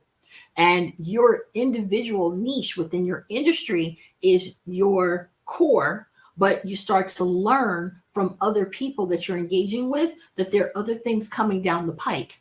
How is that helpful? Because people are willing to pay for merchandise, products, and services that they deem to be premium. So if you are a thought leader and you start talking about something coming down the pike that your business is going to start investing in, people are going to keep a heads up. That's the reason why every time you have Alexa or Amazon says that they're going to do something, everybody, the market goes up. Why? Because they take the time to do the market research. They take the time to learn the marketplace, to learn the industry, to learn compliance. And what do they always do? Try to figure out a way to do something better in that industry. So they look at industries that are underperforming and they constantly think about how can we make that industry better? Is that something that we're capable of doing? As a thought leader, that's exactly how you have to think. The vision that you bring to the table the knowledge, the insights, and the perspective that you bring are going to help better position your company as a person that actually a product or service is premium, and people will pay more for that premium because they feel it has what added value. So when you add value to people's lives and conversations, you're someone who's going to always be welcome to the table. When you're always welcome to the table, people will want to know what your thought process is. Share your frameworks, share your methodologies. So your day-to-day business operations, if you're able to help someone else in need, then do that. Collaborate with other businesses so that you learn other businesses. As I said, thought leadership is not a one-way street. Thought leadership is a place where people come together and share knowledge, ideas, and talk about the vision for the future and how to make the present better. That is why thought leadership is a wonderful business imperative for you to get involved in. So thank you for this opportunity. I love being here with the Black Business Network, and I hope that all the business owners out there start thinking about how you can get engaged within your community, attending churches, attending events, industry events, things that people do within your company. What do other companies do? Where do they meet? Where do they gather? Where do your customers go? Start going and attending things. Start hosting your own events and creating your own space if one does not exist for you, so that you are putting down and laying the groundwork and planting the seeds for thought leadership. And being African American, it is critical that we start seeing more of us in the marketplace as thought leaders. So I want to see that book. I want to be able to see industry awards and recognition and accolades, apply for them, apply for grants, apply for funding. Make sure that you're writing papers and blogs and newsletters about your business. Make sure you have a website that houses all of your various content and how people can get in contact with you. Engage as much as you can with your peers and also other industries, and then cross-promote the products and services that you have with someone that is non-competitive to you. Get out of the tower of power. Do not remain kingdom. Make sure that you're getting the information internally.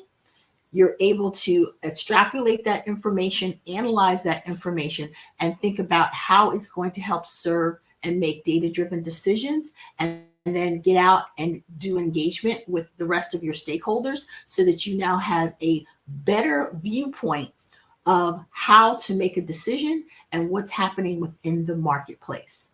So I thank you so much here at the Black Business Network. Again, my name is Felicia Ward.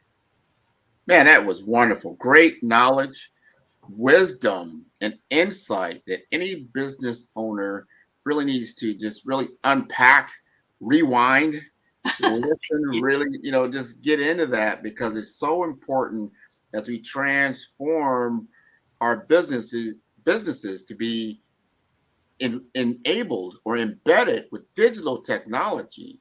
Mm-hmm. And when you understand that, that means your audio, your visual, everything is now led by these digital platforms. So you've got to get out of your comfort zone. I completely agree with you. Mm-hmm. Become visible. You can be very authentic. You don't have to be perfect to get out there, but to get out there, we're out here right now doing our right. Right. You have to be a few minutes. Sure. What was your interest in personal branding for you? For me, was surviving 4 job layoffs. From like the late 80s, like around Enron, there was all these mergers and acquisitions, and I would go someplace, get settled, and be like, what? You have to look again. And I kept trying to stay up with the Joneses, or, reinvent yourself, or whatever was hot at the time. And I realized that there was a point where I had all this experience, and I said, you know what? I have to stop doing that. I need to introduce myself and say, this is my value proposition.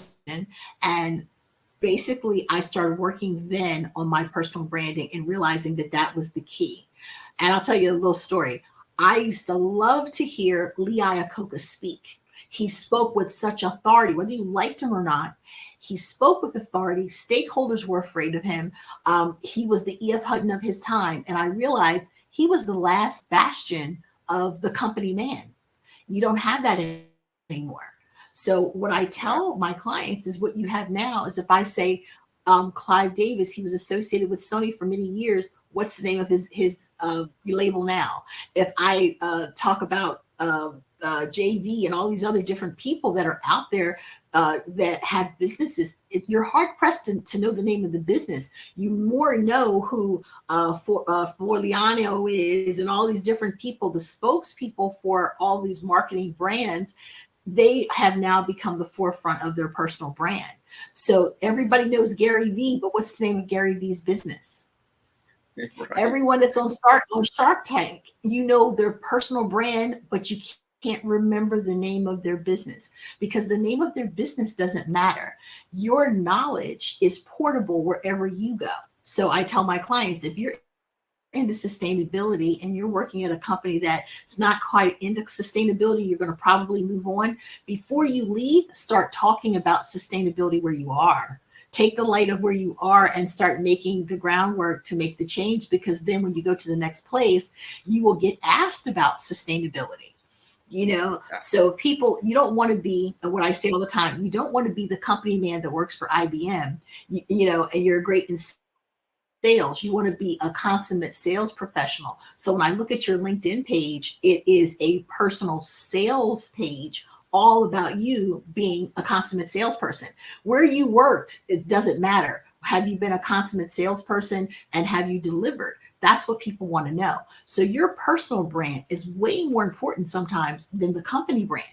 And you've had people who've been really charismatic come into a corporation and have a great effect, and then they leave, and then they're hard pressed to find someone because they can't replace the charisma of that CEO. So you can't be on the wheelhouse of just trying to find someone who has this great personality. You have to really find someone that's in alignment with your core beliefs and hope that whatever that person's personality is, that they have proven themselves in whatever their niche is. And then you're welcoming that person into the niche, So when you talk about IT and you talk about digital branding, if you're a person who's really good speaking, you got to have a podcast. And as I said, I tell my clients, you might have gotten into the business and thinking you're going to be a restaurateur, but you're going to have a podcast, a newsletter, social media. You're going to have to diversify and get in there because there's so many different platforms, and you're leaving money on the table if you think you're just going to stay in your office, okay, and never speak to people. There's a very competitive marketplace. And what's the first thing, as you said yesterday, what's the first thing people do when you say you have a business? They take up their phone and they Google you. And if you're not on Google, you have no search engine optimization and you have no profiles, people go, wonder what kind of business she has. I've never heard of it. That's on you. You can have a fantastic business, but if no one's ever heard of it, they've never seen it. And you have to remember the platforms are not for you. It's for your potential ideal customer. Correct. So someone that might be older that has the time to read your book, that's what they're going to pick. Someone who's a little bit younger, they're going to go to the gram. Someone, you know what I mean? Someone that likes to dance, they're going to go to TikTok. So you have to have a lot of different content, the rabbit hole effect, 7 hours of content, something like 15 different interactions for people to even know you're in the marketplace, because it's that much more competitive. So then if you add thought leadership onto the top of the personal branding, then you're really rocking and rolling, because they see you, they hear you, and people want to know who's the person behind the business, because there's a lot of businesses out there. The Dirigeon liquor company, I used to work with Absolute. Absolute is not the number one liquor company in the marketplace, but they've positioned themselves that they're number one and they're global and their brand is fantastic and everybody knows who they are. So when you hear another liquor company that owns 65 liquor brands, you're like, never heard of the brand. Right. That was a decision that they've made. You know what I mean? They made a decision not to promote their parent brand, just to promote 65 different brands. And it works because those individual brands are okay. But I think the better play is to have been more like Absolute, where you have this fantastic global brand and people collect your merchandise. And the perception is that you're number one, even when you're not. What you just said. Everybody, it's a great quality. It is. But you have to be authentic. It has to be the truth, but you have to lean in on it. And I want our artists to truly understand this one factor. This is a fact, not opinion. Your personal brand, and let's just use LinkedIn as an example. Your personal brand will get 540% more engagement and interaction than your company page. That's just soak that in. 540%. So if you're not out in front of your brand, or if you haven't designated someone to be that spokesperson for your brand, you're leaving 540% of potential is really off the table just because of that one fact. On the table. So, and you know what? And to add to what you said, to underscore that is so true.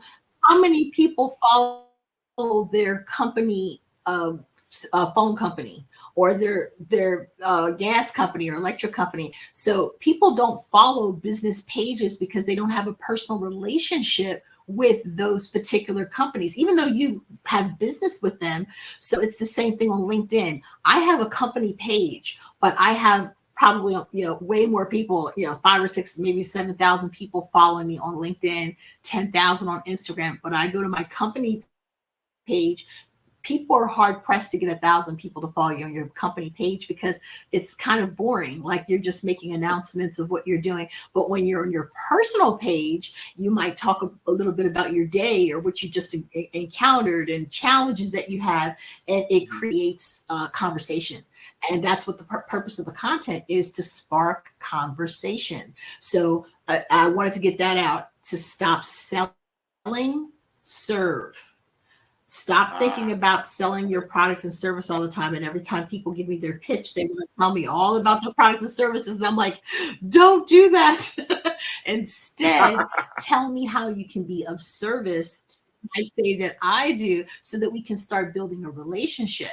That's why when people DM people and they block them because they're like, I don't know who you are, but I just got sent a 55-page proposal. Like, who is this person? People do business with people. Okay, people do business with people. They don't do business with business. So when you say I work for this great company, I kind of course correct my clients and say, I don't care what company you work for. It matters not today. People want to know more. What does that company stand for? And they're like, well, what do you mean? And I say MCI, Sprint. There's a bunch of companies that no longer exist. So you can't go off of the fact that you work at Johnson & Johnson and you worked at IBM. They were number one back in the day, but tomorrow they could tell you tonight that Walmart closed. So now who are you? You know what I mean? So you have to make sure you're properly defining yourself and clearly having your messaging that I'm a person who does this, that brings this value, that happens to work for this great company. But if that great company doesn't work anymore and I have to go work at a smaller company, am I less than because I work for a smaller company? No, I've shown what I can do. I've shown my value proposition, and I'm working for a boutique company now. Word choice, not smaller, boutique. And I'm doing exactly that plus more with the engagement. So that's how you have to help define it for people so that they get the clear picture of what you said. I love what you gave the example yesterday about comparing who your ideal client, who you wanted to be your ideal client versus your own profile. And it didn't match up. Like you had a lot more work to do. That's what you have to do. You have to physically and pictorially show people that this is a different marketplace, that people are visual. And you forget we live in an information age. They say that, whether you're a recruiter, you're an executive buyer, that people have already done 67% of their homework on you before they ever talk to you. So they've already looked at your profile. They've gone to your platforms. They've read your content. They have a pretty good idea as to who they're going to be speaking to. And the last thing they do is call to speak with you and meet with you. Exactly. So it's the reverse of what it used to be. So they're able to eliminate so many people in that process because of the digital age. 100%. You have nailed it. And I want everybody to truly, and when I said that, I didn't say it tongue in cheek. Go back, re-listen to everything you just said. Evaluate that from where you are in your digital presence in your business. And before I let you go, Felicia, tell us how to contact you. Sure. I'm at FeliciaWardMarketing.com for my website, and on all platforms, LinkedIn, Instagram, at Felicia Ward Marketing. So you can find me there. And I also host a weekly marketing masterclass on Clubhouse in the Marketing Cafe. So I love giving back and providing those master classes to new entrepreneurs, and tell people that whether you have only a small amount of dollars or you are Fortune 500 company, that you still now have to do the mechanics and have the frameworks to implement what you need to do for your business. And it's never been a better time to be in business. Whether you're small, medium, or large, there's so many great tools that are out there. And, the digital age has democratized it for everyone, that everyone can get involved. 100%. Thank you so much for being on the Black Business Network. Genius is coming, and I'll see you on the other side.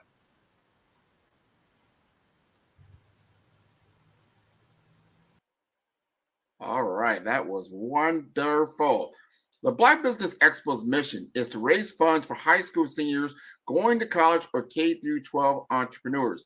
This expo is a fundraiser for students. You may go to www.blackbusinessexpousa.com to donate to the scholarship fund, or use the Cash App that's on the screen below. That's $BBXUSA. Our goal is to give laptops and up to $5,000 to 10 students. Students can register online at www.blackbusinessexpousa.com. Every dollar counts, so we want to remind you to donate to the scholarship fund. We'd like to thank our Black Business Expo USA sponsors for December 2023.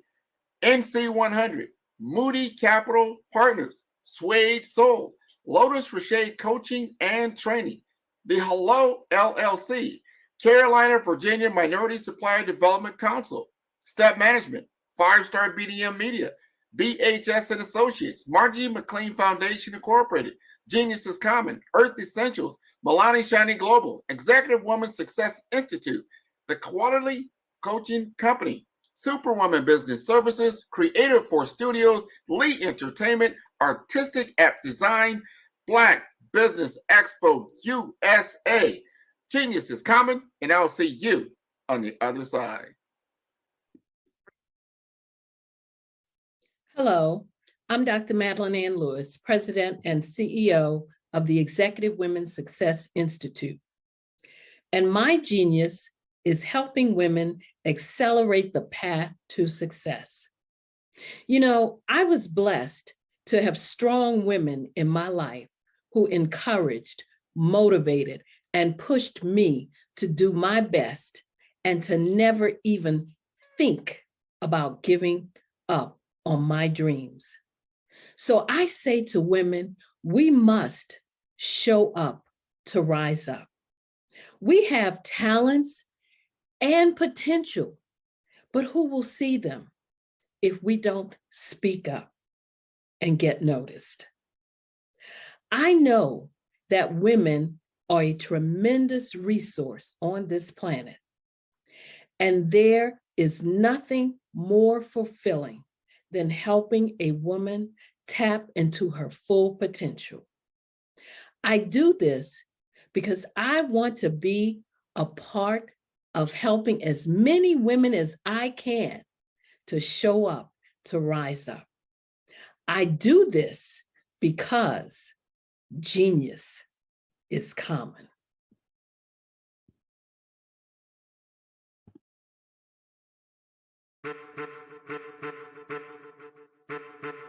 I am a child of the Most High God. He has gifted me in ways that I could not even imagine and didn't know.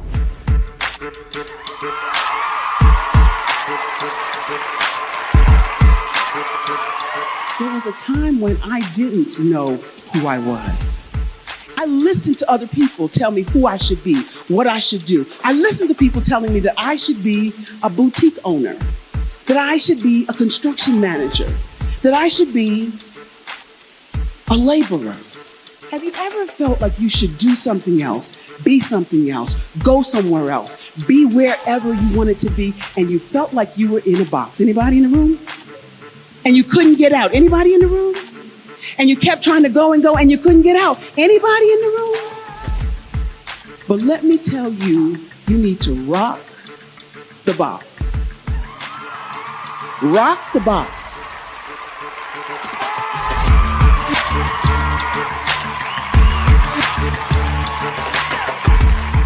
I am engaging, inspiring, and empowering.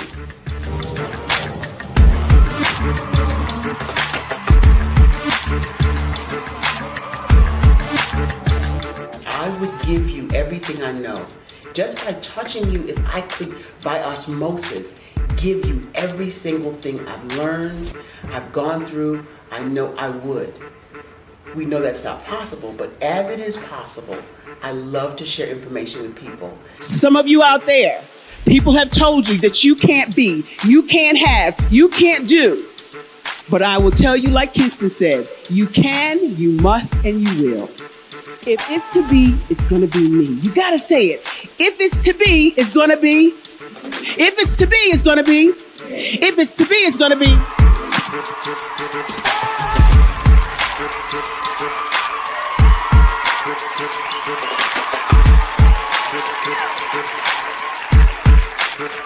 Barbara is because she believed what her mama said about her and not what other people told her. Every day you wake up, when you're in a situation, it's your choice whether it's an advantage or the disadvantage. She gained her confidence and her life, and now she is a testimony. If I can help you elevate yourself, then I feel like I'm elevating my own self as well. What you know and I know together can change the world.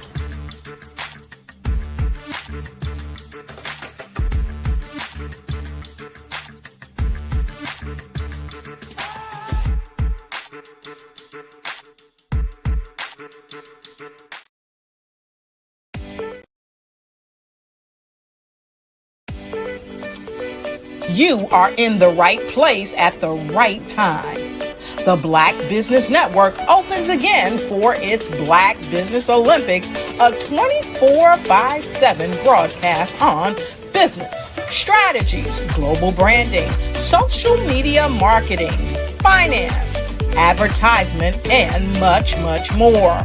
Featuring the top, most powerful entrepreneurs and speakers and thought leaders from all around the world as they gather together for this phenomenal event.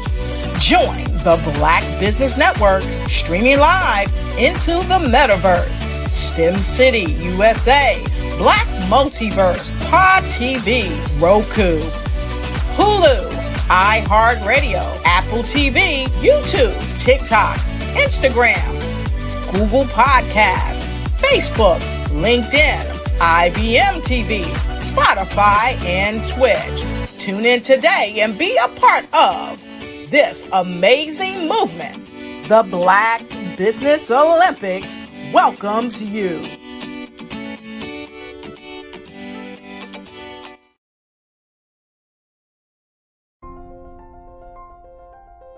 What if you could build your own city?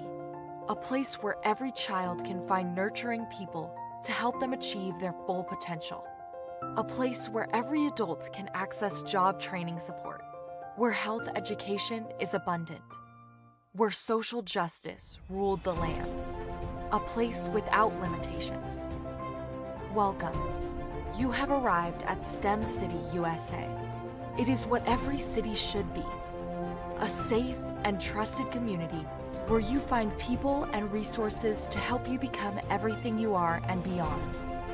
STEM City is unlike anything you have ever experienced. It is a digital twin of the world around you, only better. STEM City is about energy and soul renewal. It is more than a digital world. You can almost feel the power of live cultural events, music, and theater. STEM City promises a better future for children with caring mentors and hands-on activities with dedicated tutors to support our youth. STEM City is your passport to a healthy lifestyle with weekly events addressing our community's many issues. STEM City is your financial well-being with helpful information on wealth management, career advancement, job training, and so much more. STEM City is the community you deserve. It is the city where your dreams can come true. STEM City USA, a place in the sky that is accessible to all who reach for the stars.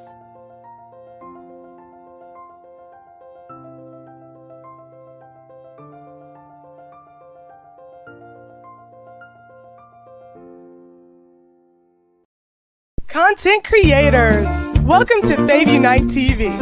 Hey, are you struggling with having your content stand out from the crowd? Or is it that you're overshadowed by others who have more resources, followers, and influence? The good news is wherever we are, you are too. We help you grow your online presence and optimize your visibility, which gets you closer to your audience so you can build trust and loyalty. By using the power of our network, we help you build yours. Fave Unite is a powerful tool to connect you with your friends, followers, and fans. And when fans rule, everyone wins. Join us. Fave stands for fans, artists, and venues. Submit your content today.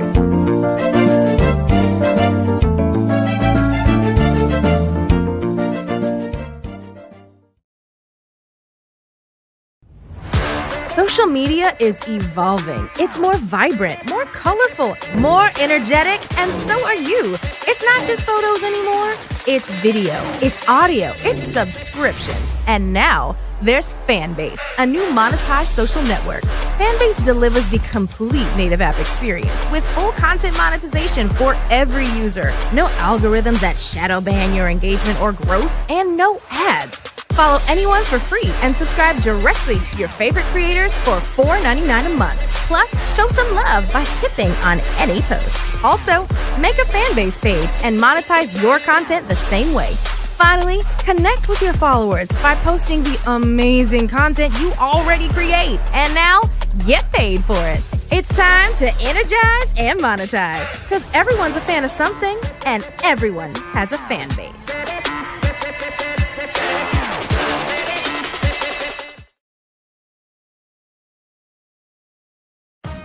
Are you an innovative entrepreneur or business owner ready to embrace the future of business transformation?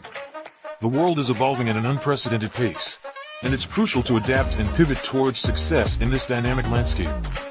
At the Hello LLC, we are dedicated to guiding you through this transformative journey, offering a comprehensive suite of services that extend beyond the metaverse and 3D immersive experiences. Our mission is to empower businesses and brands by assisting them in building, branding, systemizing, and automating their operations. We specialize in steering businesses from a two-dimensional existence to a thriving three-dimensional presence, where opportunities abound. We help businesses harness the power of technology to work smarter, not harder, enabling them to operate efficiently and stay ahead of the curve. Our diverse range of services includes: Our Biz in a Box is a complete business solution package designed to jumpstart your entrepreneurial journey. From strategic planning to digital infrastructure, we've got you covered. Your one app, one tap solution. Our Motion Work AI videos transform your brand storytelling with our cutting-edge AI-driven video production, captivating your audience like never before. Our 3D VR environments will step you into the future of immersive experiences. With our custom 3D virtual reality environments that engage and captivate your customers.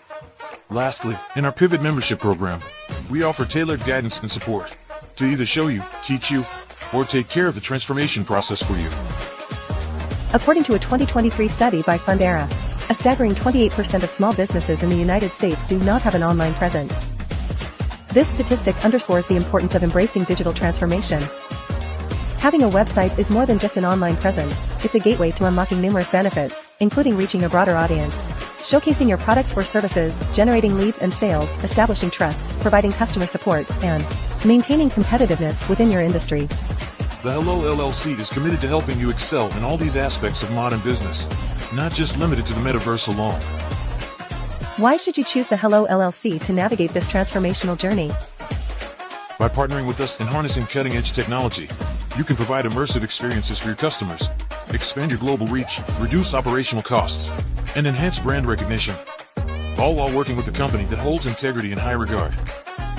Our commitment to ethical and principled business practices ensures that your journey towards success is not only innovative, it is also firmly rooted in trust and transparency. Don't wait. Take the first step towards a brighter business future. Contact us today to explore how we can support you in developing a remarkable digital presence and immersive experience that will leave a lasting impression.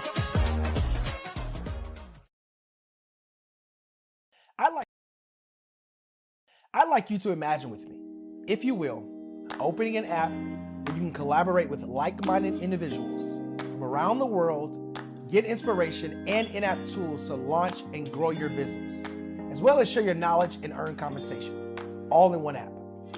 Well, the name of that app is Truso, short for Truly Social. Hi, I'm Matthew Newman, the founder and CEO of Truso. A new concept in social media, Truso is designed from the ground up to be a platform that's both social and empowering for all its users. How exactly do we do that? I'm glad you asked. First, Truso brings the world together via video. Psychologists assert that video provides a significantly more effective connection than audio only. When you enter a community on Truso, you're face-to-face. Second, on Truso, you don't have to have 1 million followers to monetize. Our business model allows all hosts and moderators to monetize, no matter the size of your following, by 1, producing fee-based content, and 2, inviting others to join the platform as subscribers. Even more, Truso has an in-app resource library with over 100 free resources, forms, and documents to help you build your brand and grow your business. Third, Truso is inclusive. The deaf and hard of hearing communities make up 360 million people worldwide.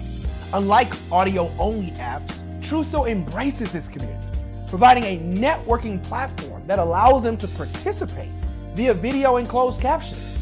We even have a deaf and hard of hearing foundation in the works as well. Fourth, Truso is both social and safe. We refer to Truso as a virtual extension of the beauty shop, barbershop, and brainchild of the community. A place where there's laughter, along with wisdom, growth-oriented conversation, and genuine connections in a safe space. Truso even has proprietary security to ensure we maintain a safe environment for everyone. Where are we at now? Truso is live, y'all. We've launched in beta and we're acquiring users daily. We have an incredible development and marketing team, plus amazing celebrity influencers at the table, helping us spread the word around the globe, beginning within the African diaspora and beyond by creating a safe space for growth, connection, and collaboration. We're truly excited about Truso. We've created something special for which there is a global market. And we invite you to embark on this journey with us as a shareholder. The future for Truso is truly bright. Join us and let's go there together.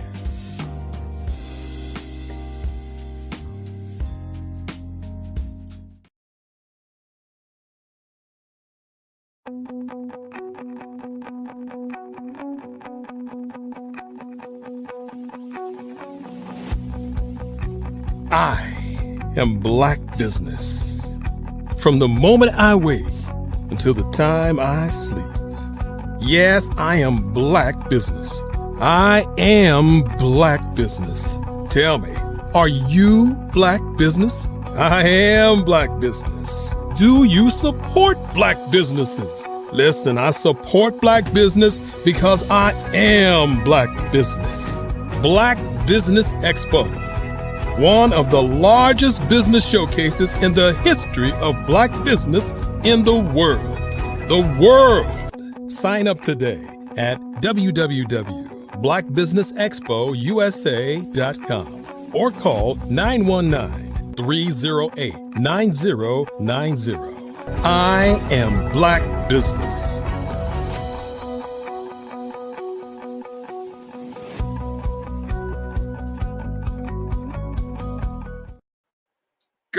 afternoon, everyone, and happy holidays.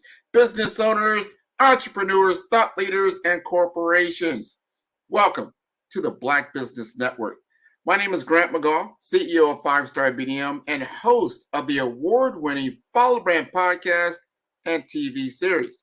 I'm your business moderator for this afternoon on the Black Business Network. The Black Business Network is a 24-hour business network showcasing Black businesses, business owners, entrepreneurs, and thought leaders worldwide. We are speakers from North Carolina, London, Singapore, Africa, Japan, and cities all over the United States. The Black Business Network is a global community sharing its business knowledge to empower, inspire, and educate businesses about business. It is my profound honor to introduce Spiritual Teak, a beacon of healing and transformation in our world today. As a natural empath, Reiki master teacher, transformational speaker and coach, theta practitioner, and a soon-to-be published author, Teak embodies a unique blend of spiritual wisdom and practical guidance. With her innate abilities and deep understanding of energy work, Teak has devoted her life to empowering individuals to ignite their true power and rediscover their purpose. Her journey as a rising galactic star seed has been dedicated to supporting others in their quest for self-realization and healing. Teak's mission is vast yet focused to impact 1 billion lives through her healing work and inspirational content. Her influence extends across global platforms, touching millions with her profound insights and transformative teachings. With over 2 decades of experience in nurturing the mental, physical, and energy bodies, Teak has been a guiding light for those seeking change and growth. Her mother's words ring true. Teak has indeed been ready from birth to guide others in rediscovering their truths and unlocking their full potential.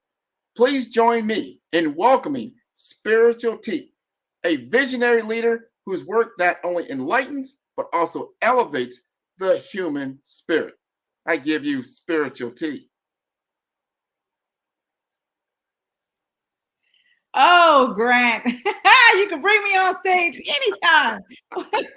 Thank you, beautiful soul. I was just sitting here buzzing. I was saying, oh, okay, Grant. That is all you. I love doing that. That is beautiful. Thank you for joining us. Thank you for your energy and your wonderful spirit. You know, it's a connection, isn't it? So yes. you brought the energy, and then I'm here to join you in this platform so we can see we can share with our people. Yes. We've got to get to know you. This is a perfect time to talk about these things. A lot of people are trying to find themselves, trying to get their purpose, their why. Why am I here? So tell us, what started you on your journey to start this healing work? Well, you know what, Grant? I always start, whenever someone asks me that question, right? I always laugh first because I feel like I got born and I came out my mama's womb going, oh yeah, I'm back here again to do this.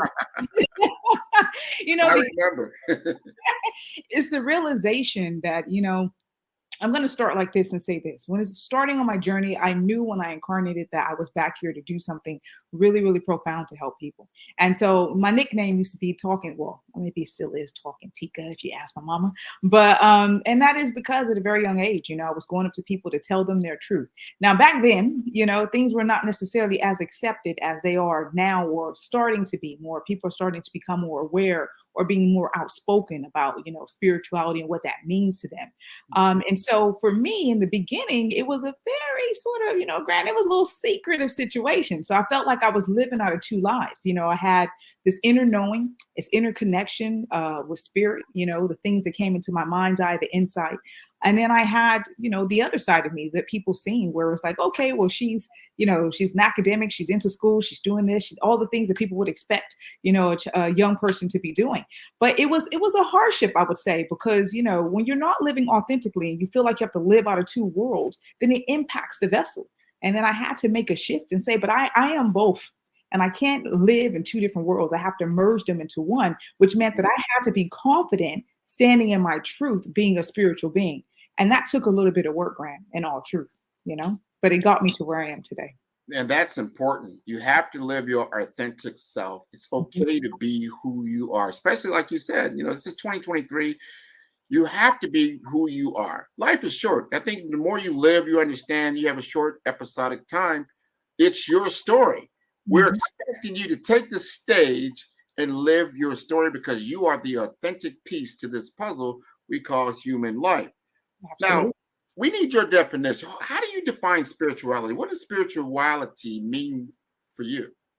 Well, you know what spirituality means for me is how I connect with my God and my creator. And I do my best to get away and step away from religion and spirituality because, I grew up Christian and I still hold those core values. And sometimes I meet, I'm going to use the phrase new age people. And they're like, but you went to church? Of course I went to church. That was my upbringing. It's very much so a part of my fundamental being to this day.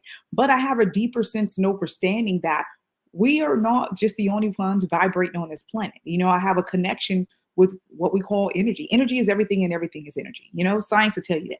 But in the same breath, that expansive hypersensitivity to energy. So when I think about spirituality, it's the connection to all things, okay? And having the awareness of being connected to all things. And so I call it like levels of awareness because my level of awareness, Grant, will be different than your level of awareness when it comes to your spiritual journey and what that means to you. So I might say to you, Grant, I can hear the vibrational frequency of a tree. And you might look at me and go, all right, T.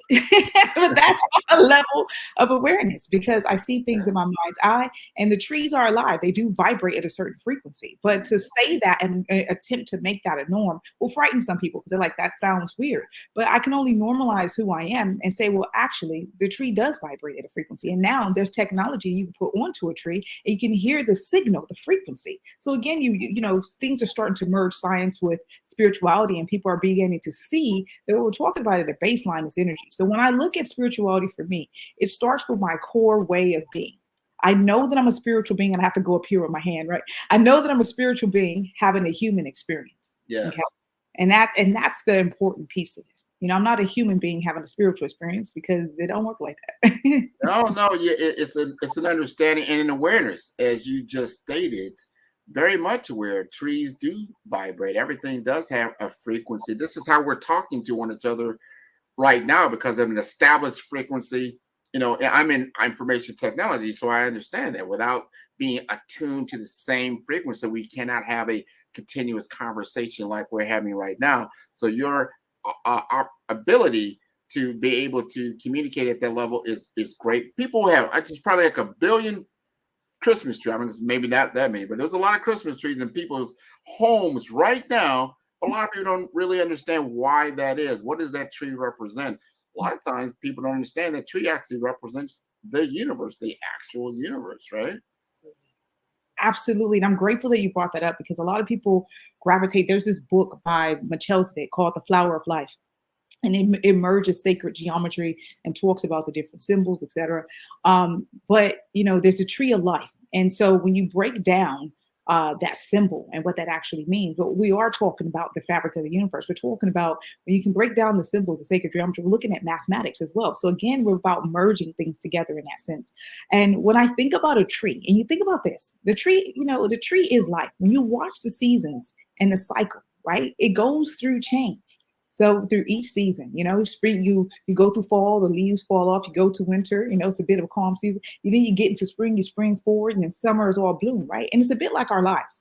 And I seem to tell people that when you're on this spiritual journey in this path, you got to honor the season that you're in.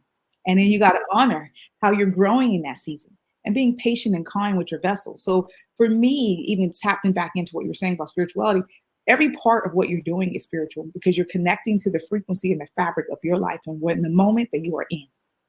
Awesome. Like that. So we've established our baseline. We are in the tree, right? There's twinkling lights. People don't realize those twinkling lights are actually the stars. That's why they did that. Mm-hmm. So now we got that out of the way.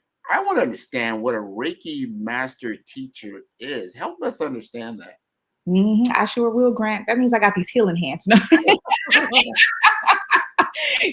remember, I'm going to tell you a story. I remember my pastor back in the day, I think I was like 21 years old. So she, in the church, we say evangelist, right?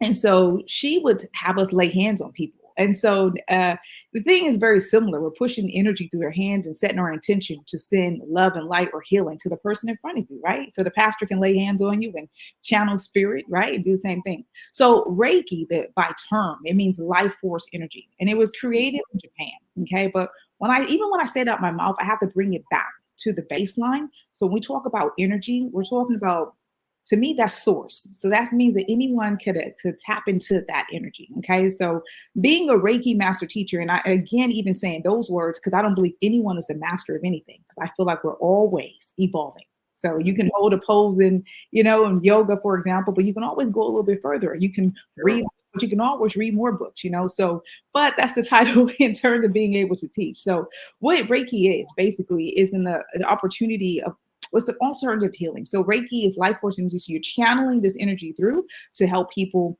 in terms that they have sort of stagnation in their body, they have pain. Like, for example, one of my clients has systemic lupus. So she gets a lot of pain in her body. So by coming to Reiki treatment, it's not to get into Western medicine. It's like an alternative way of sort of healing. So in that practice, I'm literally tapping into life force energy as a channel and then pushing love and light into her body. And the energy goes to where it needs to go to help dissipate the pain. So for example, she had a targeted area in her shoulder, then I will focus on that. But there's key places that you would actually focus that energy. Now, to become a Reiki master teacher, then I had to take and practice, in some courses. But practice means I'm giving myself the opportunity to become familiar with the energy. And when you practice anything or connect to anything, what do? You expand your awareness even more. So I channel that energy as a clear vessel. So I teach people to be able to do that. So that's what they call a Reiki level 1 or level 2 or mastery sort of attunement course. So in Japan, the creator of, well, I'm going to say creator, but who channeled the information down from source and then began to teach it. There's certain symbols, et cetera, to sort of magnify the energy. So when people are being attuned, they are practicing. So the energy as it flows through. And then as you go through the different stages, then you learn different symbols to empower the energy.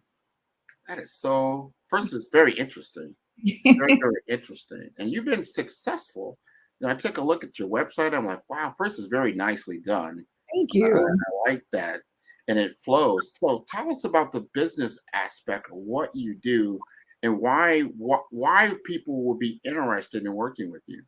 Yes, of course. But what I do is I support people to find their truth and their purpose. And I believe that I'm a reflection of everyone that I come in contact with because I'm a spiritual being having a human experience. And so having the opportunity, I say opportunity because having a human experience, many, if not all of us have been through trauma.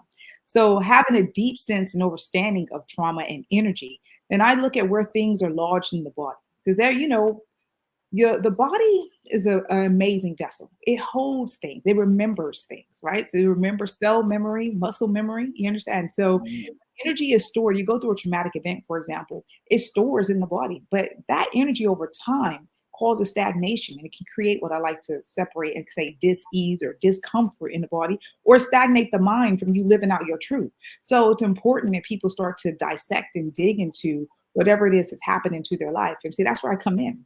So where their legs are weak, mine are strong. And I say, I got you. And we can do this together.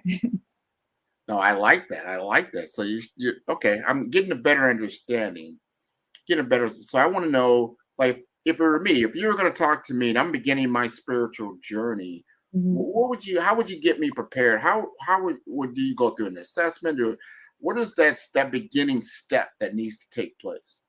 Well, yeah, it all depends. So one of my biggest things is, well, first of all, I got to be clear, Grant. I don't necessarily work with everyone because everyone's not necessarily ready for their healing journey, right? Yeah. So the first thing that I would do is I'll say, Grant, let's have a consultation. Okay. So what that consultation is you giving me the opportunity to come into your space. Now, I said I'm hypersensitive to energy. That means that I can feel energy in or around the body. So that's you trust in the process as well. So I don't dive into people, I have clients all over the world. So I'm not going to say, any sort of religion belief. I just ask the individual, whoever you believe in, whoever your God and your creator, that's where your faith base comes in. Because I know that source energy It doesn't matter who you are, what walk of life, where you come from. We're all tapping into the same thing, but I like to meet people where they are in that sense. Okay. And so this consultation gives me an opportunity, just like we're kind of here, like on this platform, where I'm able to then get your permission to come into your space, because that's important. Let's say that, people who are on these spiritual journeys are going to different people to seek sort of advice or healing. It's important to me to ask permission, because you shouldn't just go into someone's energy without their permission. Okay. So I just need to flatline that, right? Yeah. I would ask your permission. And then, I like to call it a cycle of breath. So I'll go into myself and breathe, and then go into higher levels of consciousness here. And then come into your space and just see, like, what are we going to dig deep in to see what it is that you want to shift and change, and maybe what are you ready for? So the consultation can open up. Usually, one of my team always say, "T, you make people cry." I'm like, I don't mean to make people cry, but what happens is that there is the vulnerability, the safeness to be vulnerable about whatever it is that's happened, because my vessel is emitting a frequency of safety. You understand what I mean? So when that comes up, then I share it. Well, you start to say certain things, but I hear. Say you say to me, Teak, I want to elevate and achieve another sort of higher position in a role or something like that. So what I'm hearing from you is the limiting beliefs that's in the subconscious brain. So remember, I've been talking about frequency and vibration. So you can say a statement, but then it'll hit my ear slightly different. So I might hear what's behind it. Okay. So the fears that might be behind it, the limiting beliefs that might be behind it, the past traumas that might be behind it. So then it leads me to ask you a different question that opens up sort of Pandora's box. We get to the core. When I get to the core, then I can sort of dissect, okay, what will be beneficial for your vessel now?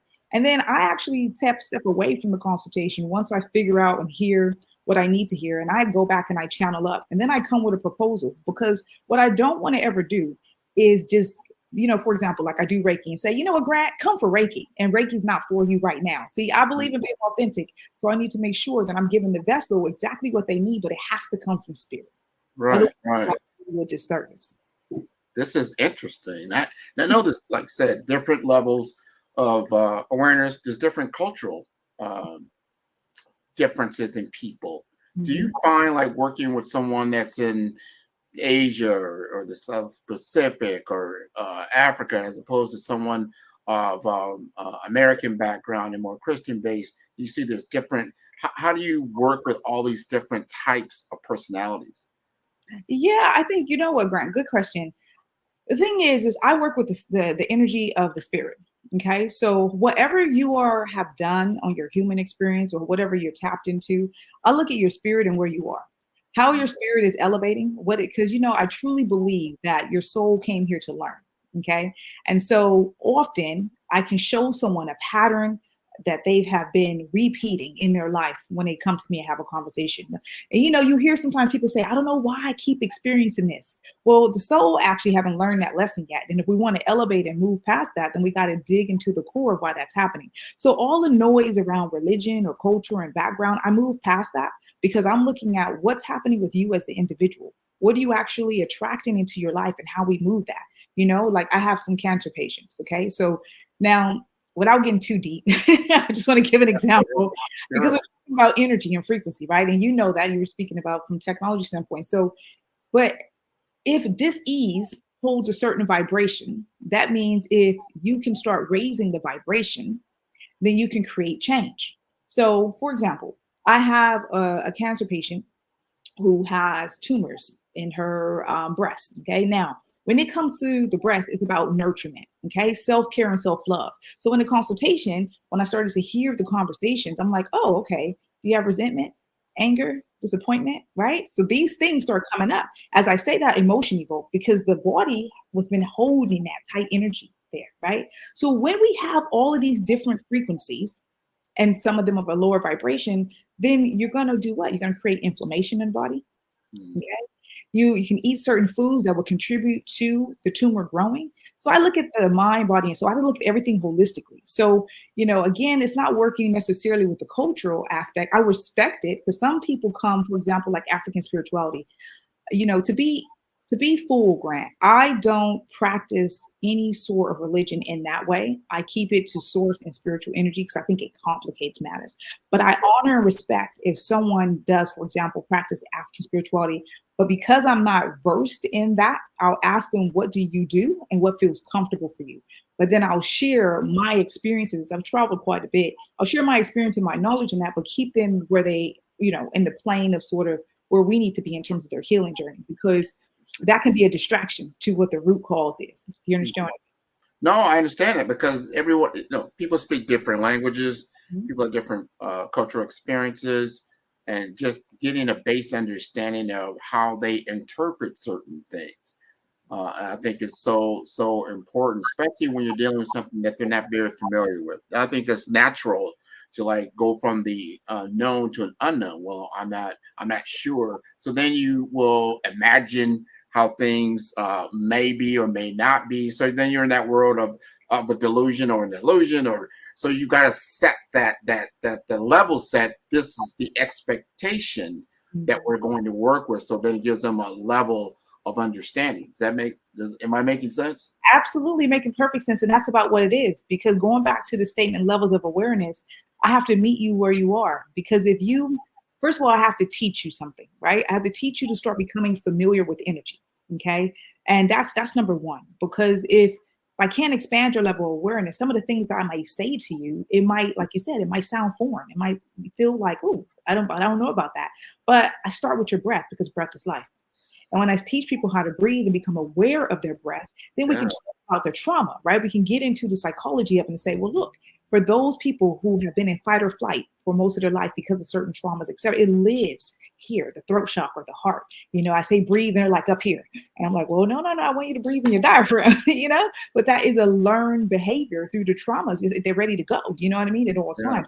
I have to unlearn that first. So I wouldn't just dive into the things that come into my mind now. I wouldn't start sharing in depthness, because I need to, in essence, train them up to the feeling and the awareness so they can feel safe and secure. Because at the end of the day, they're trusting me to support them through that journey. Is it possible that you could give us just a couple of minutes of just to help people with a breathing exercise? There's a lot. Everyone knows around the holiday time, there's stress, there's financial stress, there's family pressures, there's all this stuff. Give us just if you don't mind, is that possible to do? Just a couple of minutes. It's very possible, Grant. And you know what? Why I'm smiling so big is because I went upstairs before this segment, and Spirit said, grab one of your sound bowls. And I was like, yeah, that sounds good. I'm gonna bring it on the show. So that's exactly what I did. Nice. So there's no accidents to this sort of conversation. Yeah. But let me explain this for a moment, because you see this beautiful golden baby here. So I became a sound therapist when I spent some time in Nepal. Okay. And I'm one person that if I'm going to do something, excuse me, that I like to go to where it originates from. So when I started working with sound bowls, and specifically this is a Tibetan sound bowl, and it is handmade. And I only work, it's already vibrating. I only work with handmade because it holds different metals in the body. I'm combining my words. It holds different metals in the bowl, but the metals that it holds in the bowl are equal to some of the metals we hold in the body. That's what I want to say. So I get excited because this is my excitement there. Yeah.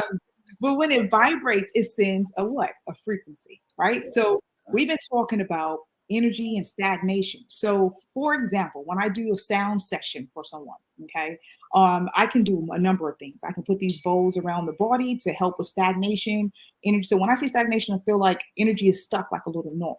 And basically what it do is like shake it up, shake it apart. And that's what we want to do. We want to reduce the inflammation. We want to reduce the blood to go flow. We want the blood to flow in the body, etc. And it promotes sort of mindfulness, bringing somebody to an immense calm. Most people go to sleep on me. So Grant, when I start playing this bowl, I don't go to sleep on me, okay? Yeah, I'm listening.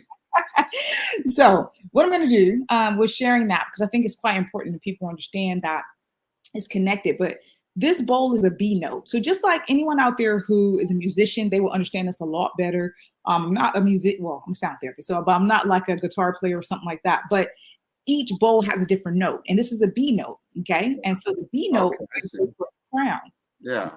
So I'm going to play, maybe like 30 seconds or so of this. So what I usually ask people to do, okay, is we don't want to block all the energy. So I always tell people to put their feet flat on the floor and they turn their palms up, okay?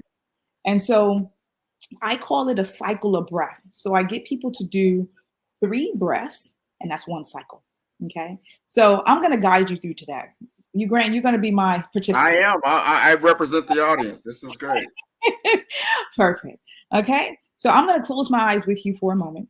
And then on my count of 3, then we're going to breathe together as a collective. Okay. So 1, 2, and 3. And go ahead and take a deep breath in for me. And expand as far as physically possible. Hold. And a gentle exhale through your mouth.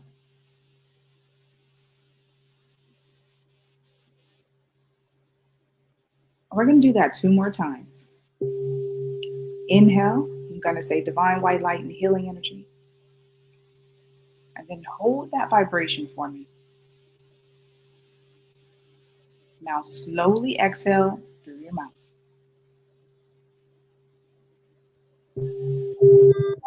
Beautiful. And one more time, take that breath a little bit further for me, Grant. Inhale, divine white light and healing energy, and expand in the abdomen. Expand, expand, and hold that vibration. Now slowly exhale through your mouth. Allow your breath to go back to a normal rhythm of breathing. And just listen to the sound of my voice and the sound of this bowl. Bring the awareness into your mind's eye, that space between your eyebrows. And then bring the awareness into your heart. And I want you for one moment to imagine that there's a flicker of light. Allow that light to expand and let it expand throughout the body. Just focus on the light.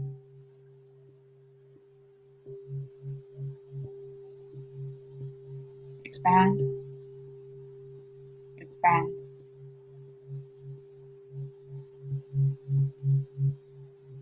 Beautiful.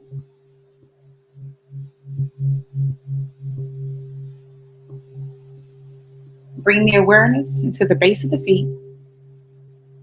And I want you to imagine, just like a tree, their roots began to grow, securing you into the earth.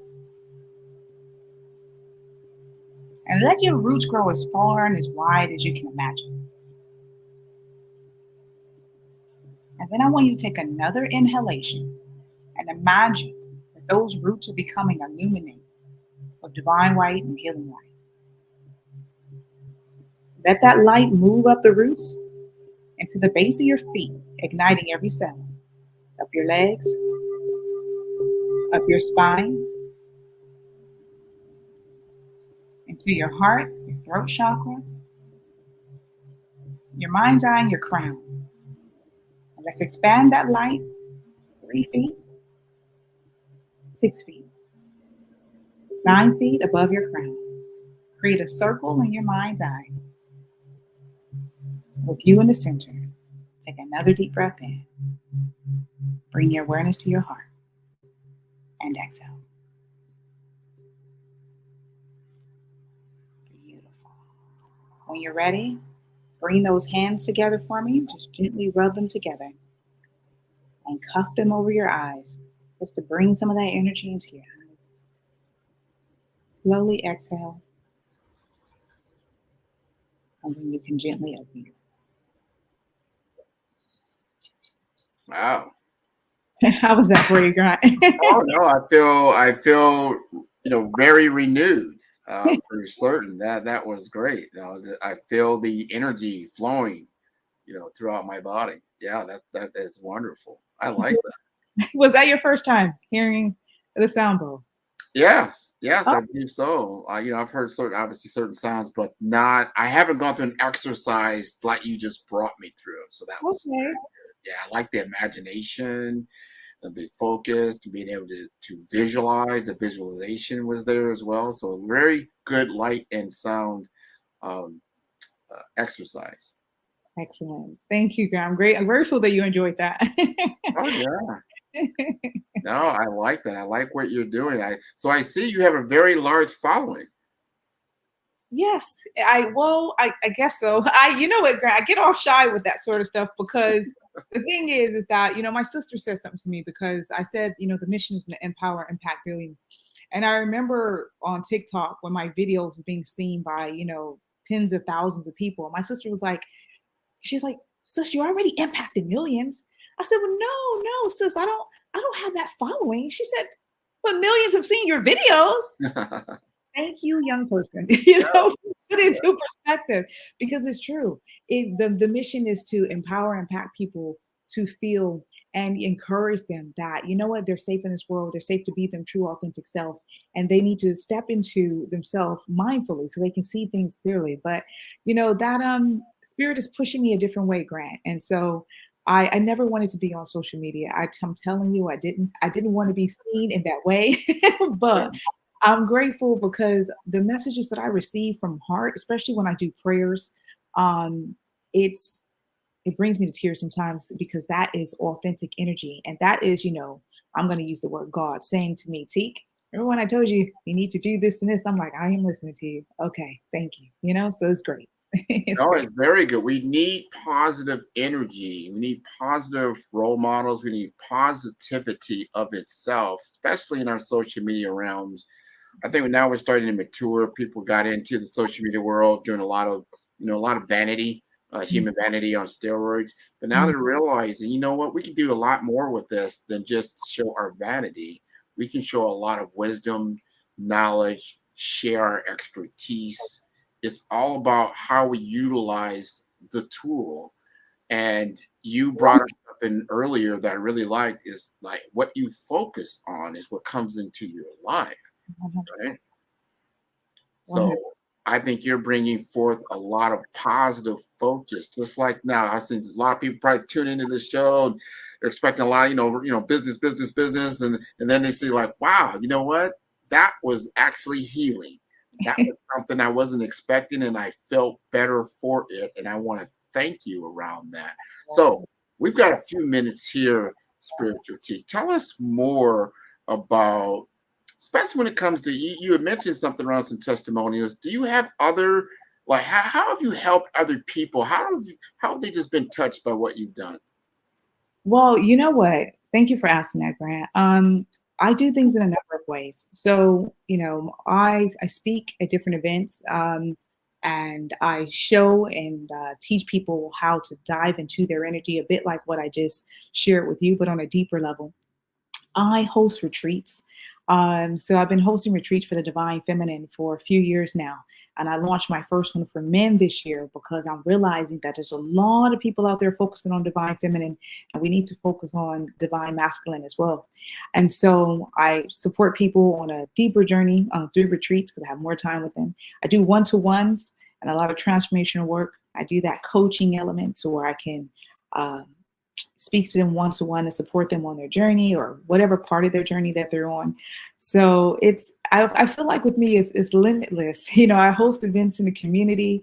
I'm about to collaborate with some beautiful twin sisters where they have a soap making business. And I said, you know what?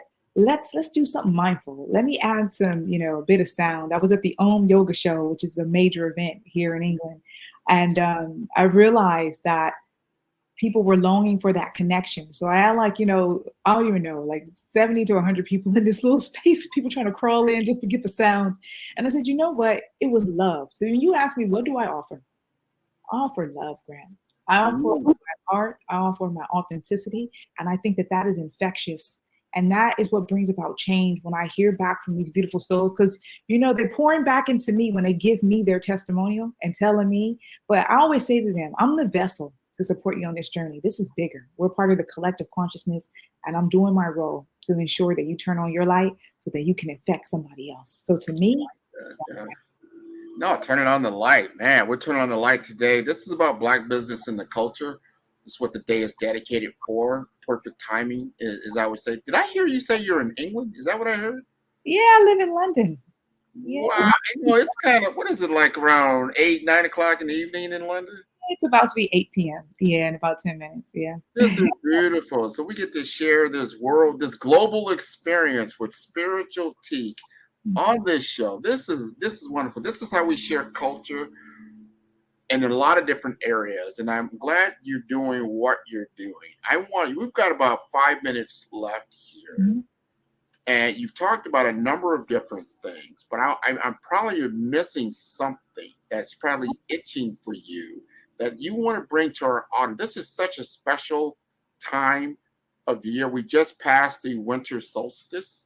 Yeah. You know, people don't realize what does that mean? That's when we don't have as much light on our little planet here that we normally do in the spring solstice. And I think that's what brings us to that fine focus. Where talk to us more about what we probably need to hear about during this time. Well, you know what?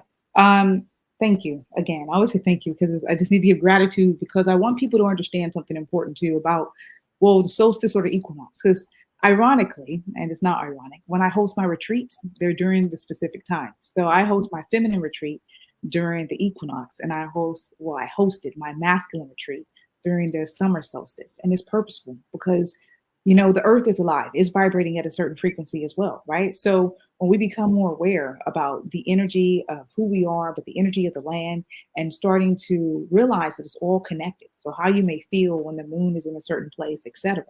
But, you know, this month in general, and the energy around for me that I've been teaching people that's been coming up is about completing cycles. Okay. So we're in December, and the solstice, is about, you know, that shorter time of reflecting. But equally, what I've said to people is this: I need you to start looking at your patterns of behavior. Think about this year in this time. And, you know, really, we say year, but the next day is the new year, but it's a new moment, isn't it? So we really should get our mindset away from these sort of little chunks of things and go, what can I do in the moment? So in this moment, what I would like for people to sort of take away from that is you can change the next moment. But if you're living in the past in your frequency and you're focused on what's happening in the future and not necessarily right here, then what you're doing is you're doing yourself a disservice because the energy inside of the body is creating things that you may not want to attract. So I want people to start looking at those patterns of behavior. I want them to start going deeper inside and saying, well, what can I do to change? As we're in this winter season, what is it that I want to shift for myself? Am I happy with those patterns that I've been having? And are they giving me the same result? Do I want that result?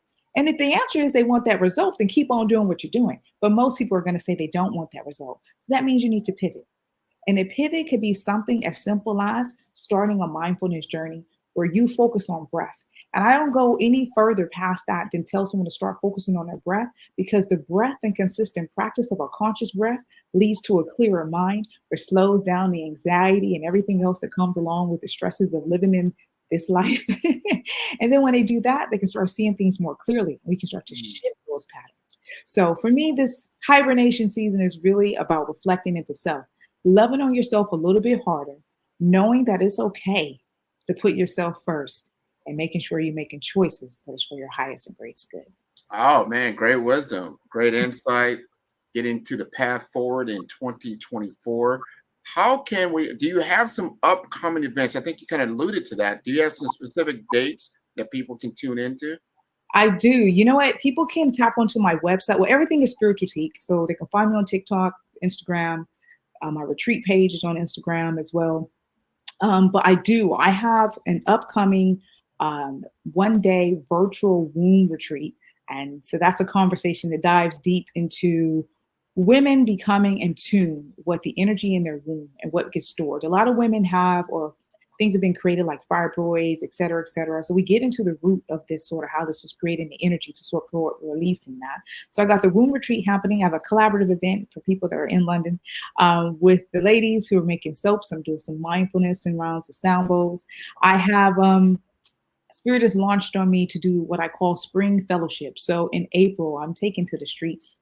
And I'm going to be laying hands on people, Grant. So basically just doing community work and inviting people to come out. And like I explained to you about Reiki, putting hands on them if they are open to it, and just fellowshipping in that sense.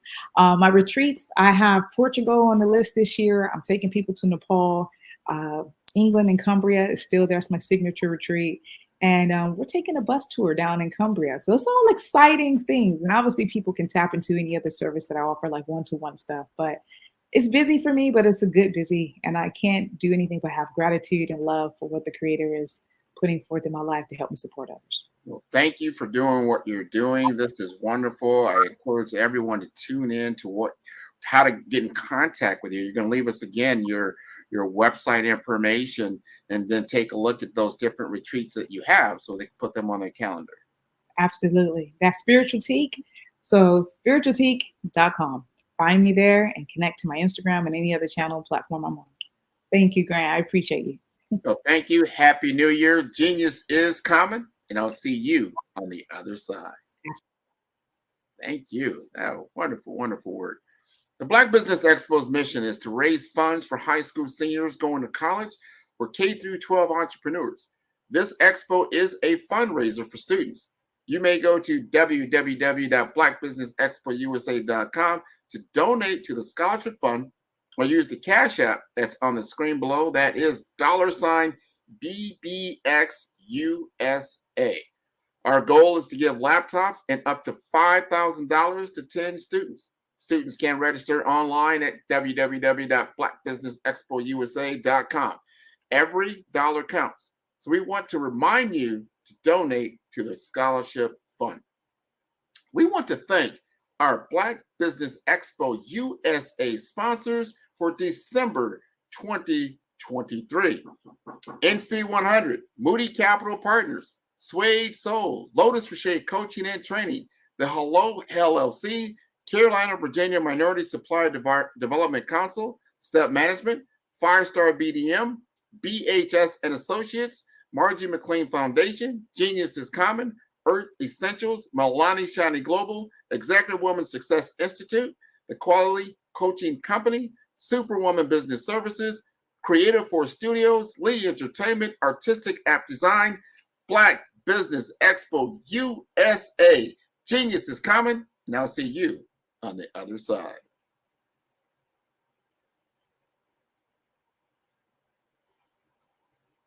Five-Star BDM, Brand Development Masters, is a professional consulting and advisory group keenly focused on business development services for the small to mid-sized business and entrepreneurs. Although every business is unique, they often share business development challenges that can be addressed through smart branding. Services include process improvement and operations, digital strategy and transformation, business intelligence, digital marketing, and personal branding.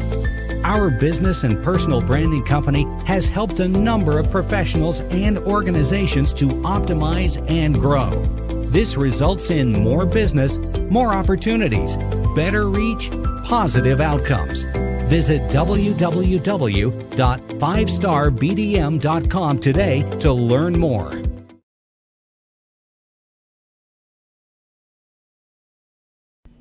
Why do I do it? Phenomenal Tanya T. Wise, who is here from the great state of Maryland. Tanya, welcome and thank you for being with us today. Can you indulge our audience a little bit and tell them just a little bit more about who you are and what it is that you do? Well, I love being able to talk to people and have a magnetic attitude, being able to just show them. So I always like to say, level up is Coach at Tanya T. Wise here. So can you tell our audience, just give them a teaser about what your presentation will be about? So my philosophy is that we should all be living our dream life. So tomorrow I'm going to talk about how you start living your dream life. What are some of the things that you thought about in your childhood that you just kind of let go and dormant? Wow. And I want to reignite that and just give you some pointers and some tips, some tools, some strategies to be able to start living your best life now. And guess what, Wanda? And leave an inheritance for your legacy. Oh my goodness. Okay, I know that's resonating with a lot of people. I've heard that you have a dynamic coaching program. Can you tell us a little bit more about that? Absolutely. So our coaching program help people that have the lack of time, that lack strategies, and lack the confidence to go after their dream life. So we help them implement tools, we help them implement strategies, as well as give them resources so that they can live their best life now and leave that inheritance. Wow. Oh, I love that. I love the leave the inheritance part. Listen, you are dropping some major nuggets, and I know a lot of what you're saying is resonating with a lot of people, but I think we're all curious, how did you even make this transition into the speaking and coaching arena? What's the story behind this? So I started out in finance, and I realized that a lot of people don't necessarily go after their dream life because of the lack of finances or the education behind finances. But it wasn't until I lost my firstborn, my only son, that life changed for me. And where I was going after it all, living the corporate life, hit my 6-figure income and living in my dream house with my dream man, driving my dream car.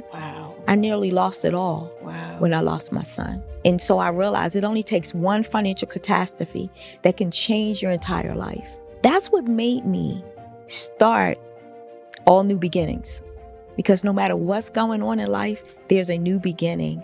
And because of that, we develop a program called Wise Minded. My little slogan is, don't just dream it, let's live it. If they want to connect with you or work with you, what is the best ways for them to be able to do that? Well, for my social media guru, you can connect with me on every single social media platform as Tanya T. Wise.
Dr. Eric Kelly III and a host of phenomenal speakers from all around the globe for this 7-day virtual event that you don't want to miss.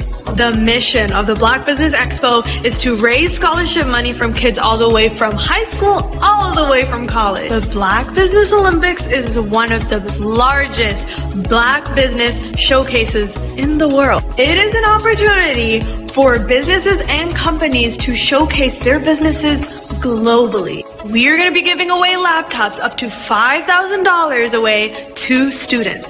Again, I'm Olivia Appleberry, the founder of 2 Cents Finance and one of the speakers for the expo. I am so excited to see you there. For more info, go to www.blackbusinessexpousa.com or call 919-308-9090 and hope to see you there. I am Black Business. From the moment I wake until the time I sleep. Yes, I am Black Business. I am Black Business. Tell me, are you Black Business? I am Black Business. Do you support Black businesses? Listen, I support Black business because I am Black Business. Black Business Expo, one of the largest business showcases in the history of Black business in the world. The world! Sign up today at www.blackbusinessexpousa.com or call 919-308-9090. I am Black Business. I am Black Business. From the moment I wake until the time I sleep, I am Black Business. I am Black Business. Are you Black Business? I am Black Business. Do you support Black businesses? I support Black business because I am Black Business. Black Business Expo, one of the largest business showcases in the history of Black America in North Carolina. Join Dr. Eric Kelly III and a host of phenomenal speakers from all around the globe for this 7-day virtual event that you don't want to miss. The mission of the Black Business Expo is to raise scholarship money from kids all the way from high school, all the way from college. The Black Business Olympics is one of the largest Black business showcases in the world. It is an opportunity for businesses and companies to showcase their businesses globally. We are going to be giving away laptops up to $5,000 away to students. Again, I'm Olivia Appleberry, the founder of 2 Cents Finance and one of the speakers for the expo. I am so excited to see you there. For more info, go to www.blackbusinessexpousa.com or call 919-308-9090 and hope to see you there. I am Black Business. From the moment I wake until the time I sleep. Yes, I am Black Business. I am Black Business. Tell me, are you Black Business? I am Black Business. Do you support Black businesses? Listen, I support Black business because I am Black Business. Black Business Expo, one of the largest business showcases in the history of Black business in the world.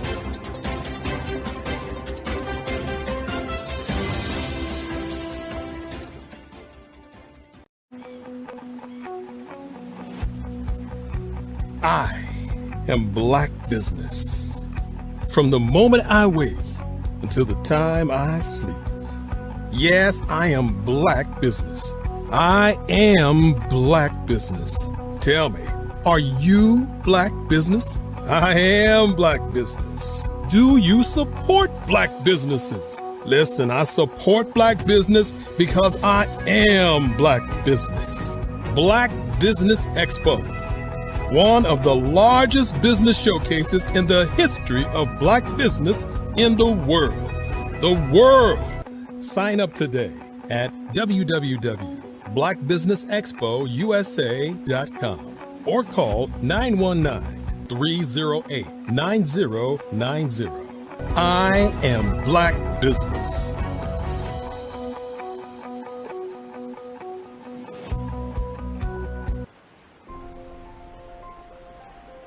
What if you could build your own city? A place where every child can find nurturing people to help them achieve their full potential.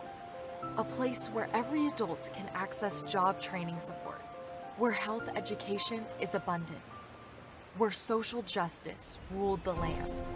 A place without limitations. Welcome. You have arrived at STEM City USA. It is what every city should be. A safe and trusted community where you find people and resources to help you become everything you are and beyond. STEM City is unlike anything you have ever experienced. It is a digital twin of the world around you, only better. STEM City is about energy and soul renewal. It is more than a digital world. You can almost feel the power of live cultural events, music, and theater.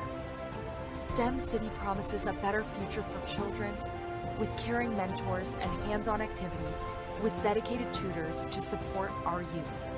STEM City is your passport to a healthy lifestyle, with weekly events addressing our community's many issues. STEM City is your financial well-being, with helpful information on wealth management, career advancement, job training, and so much more. STEM City is the community you deserve. It is the city where your dreams can come true. STEM City USA, a place in the sky that is accessible to all who reach for the stars.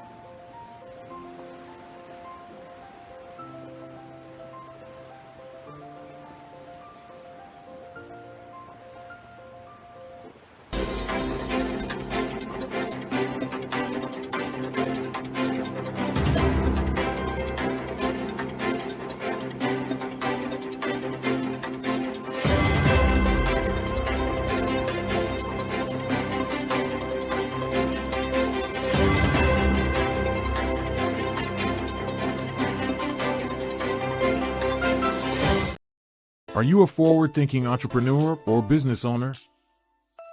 The world is changing faster than ever, and it's time to pivot and adapt to the future.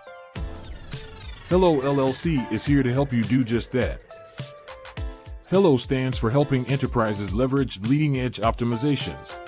Our innovative solutions can streamline operations, reduce overhead costs, and give you a competitive edge in a market projected to reach $5 trillion by 2030. By pivoting to the metaverse, businesses can tap into a rapidly growing market that is projected to be a significant part of daily life for 25% of Americans by 2026. As a full digital metaverse agency, the Hello LLC can help you create custom solutions to streamline operations, increase productivity, reduce costs, and drive brand recognition. Why should you pivot to the metaverse with the Hello LLC? By leveraging cutting-edge technology, you can provide immersive experiences for your customers, expand your global reach, and unlock new revenue streams. Contact us today to make the pivot.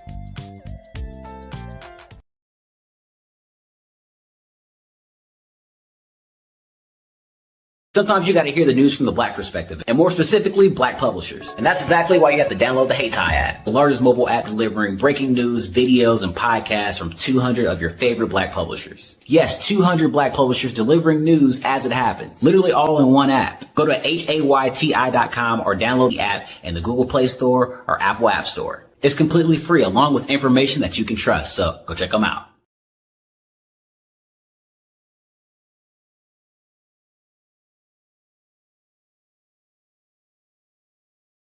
I am from Washington, D.C., but I was raised in Durham, North Carolina. I came to Durham when I was about 5 or 6, and then I traveled back and forth to D.C. because it's where my people are from.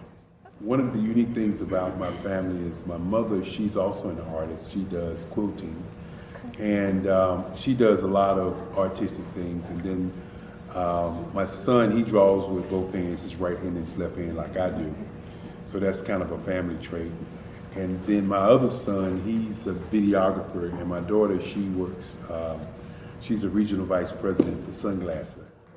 When you start out drawing and sketching, you want to continue to explore, you know, each avenue. I do pastels, I do pen and ink, I do painting, I do acrylics. I haven't done oils yet. But I try to do all facets of art. What I say to a lot of times to people is, you know, you can't put yourself in a box when you're an artist. You have to explore. And over the course of my life, I've tried to explore different mediums. I also do sculpture as well. I choose my subjects by the intensity that they have in their faces, or the intensity that somebody is moving, because I do more than portrait drawings. I also do I do abstract, and then I do figurative drawing also. Well, what happened in this particular show is that I started out trying to come up with something that would be a little bit different than what everybody else is doing. So I was working on a Barack Obama show, and they wanted me to do some paintings of Barack. And so what I did was, because of the deadlines, I kind of did it kind of fast. And then I realized when I was doing it fast, I enjoyed it. And so then I started doing other pieces the same way, and I started to enjoy those pieces also. And so I came up with this particular style. And it's a style of lines and colors. And what's interesting is that when I was in college, I did a show called Lines, Colors, and I talked about the boldness of the blacks, the hotness of the whites, and this is how this has come about, you know, later on in my life. And the colors comes from a lot of the entertainers that I work with, where they wear different colors. They don't wear, you know, your plain reds or your whites. They wear different colors, and so that's also another piece of what's giving me the colors. The subtitle of this show is Faces That Speak Life. That's real critical. Faces that speak life. Each one of these pieces is a life source and a life energy that that's being put on display for people that are looking at them. You know, I always say in terms of my art, it's not important that I draw them. It's important what you get out of what I draw. You know, I don't try to just draw it because you like it. People wanted me to do prints. I didn't do prints. You know, people asked me to do different people, but the people that I choose are people that make a difference in the lives of people in the world. So the human landscape idea was, again, as I say, the lines represent your emotions, it represents your ideas, and it represents your journey as a human being. And that's why you get the different pieces and the different looks. And as you notice, I try not to do one look that looks alike another look. And that's what's the most important part of this show. The Black Business Network and Black Business Olympics are essential platforms for Black business owners globally. They provide the tools and support you need to succeed in today's competitive marketplace. Join us today as we collaborate together with businesses from around the world to support our children, students, and young future entrepreneurs, Black businesses, and corporations. We raise funds for students going to college and young entrepreneurs who are aspiring to be business owners, and we invite you to be a contributor today. Visit the website www.blackbusinessexpousa.com to connect with and learn more about how the Black Business Network and Black Business Olympics can help you not only share your amazing business story to businesses, but also serve future generations. Hello, my name is David Jones, CEO and co-founder of the Hello LLC, where we help businesses build a culture, brand and experience, and leverage technology to pivot into Web3. Join the Black Business Network streaming live into Roku, Metaverse, STEM City, Black Multiverse Enterprises, Hulu, YouTube, iHeartRadio, Apple, Facebook, LinkedIn, Spotify, Twitch, and Google Podcasts. Tune in, turn on, and let's thrive.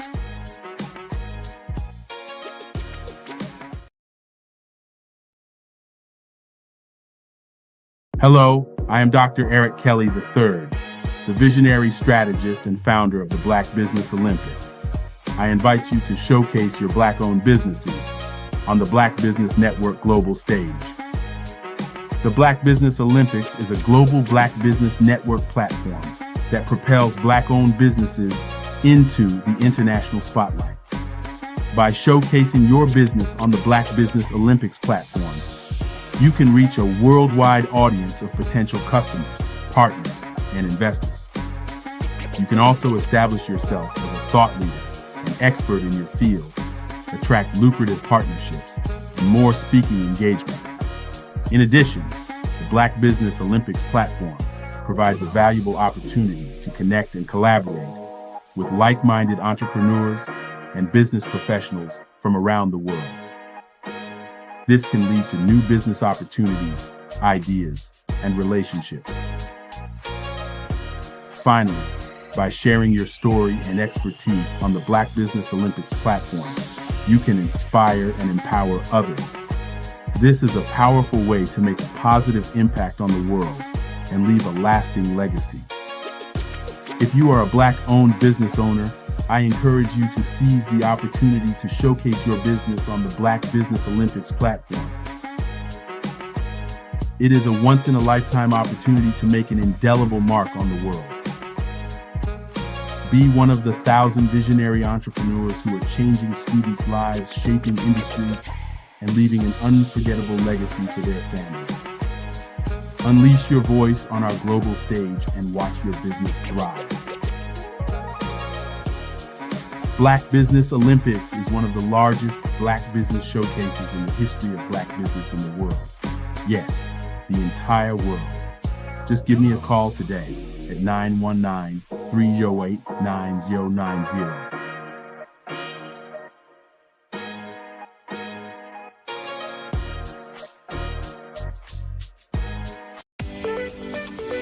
You are in the right place at the right time.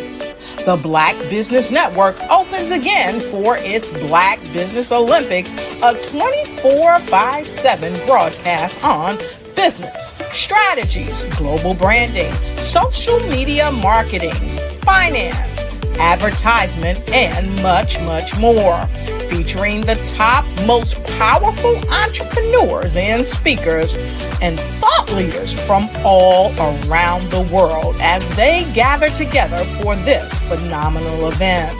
Join the Black Business Network streaming live into the metaverse, STEM City USA, Black Multiverse, Pod TV, Roku, Hulu, iHeartRadio, Apple TV, YouTube, TikTok, Instagram, Google Podcasts, Facebook, LinkedIn, IBM TV, Spotify, and Twitch.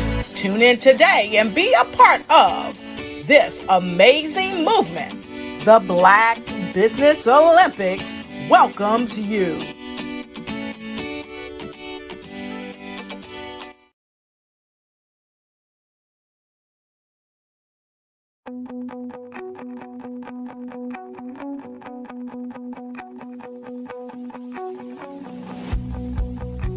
I am Black Business. From the moment I wake until the time I sleep. Yes, I am Black Business. I am Black Business. Tell me, are you Black Business? I am Black Business. Do you support Black businesses? Listen, I support Black business because I am Black Business. Black Business Expo, one of the largest business showcases in the history of Black business in the world. The world!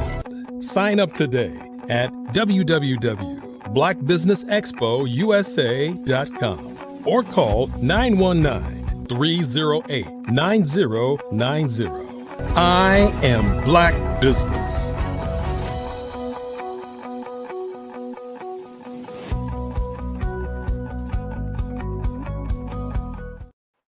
Good afternoon, and good afternoon, business owners, entrepreneurs, thought leaders, and corporations. Welcome to the Black Business Network. My name is Grant McGaugh. I'm the CEO of 5-Star BDM and host of the award-winning Follow the Brand podcast and TV series. I'm your business moderator for this afternoon on the Black Business Network. The Black Business Network is a 24-hour business network showcasing Black businesses, business owners, entrepreneurs, and thought leaders worldwide.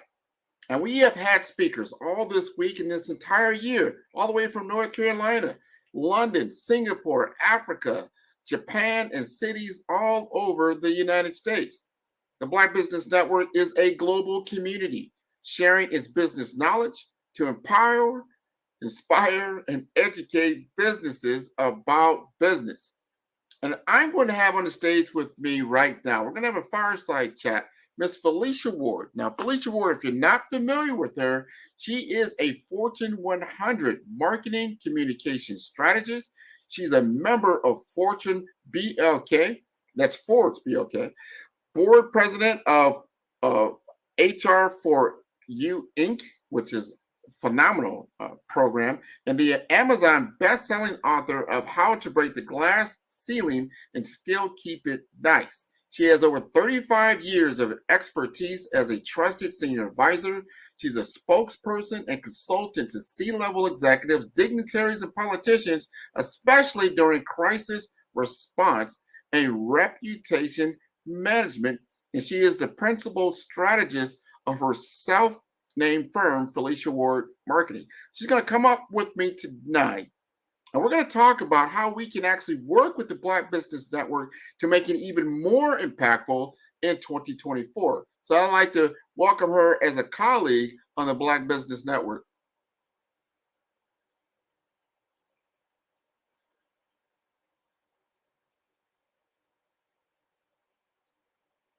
I think she's coming up here in momentarily.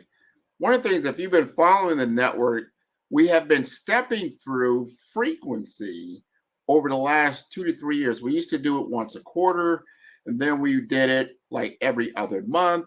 And this year, we're doing it every month. So from January to December, we have had a Black Business Expo.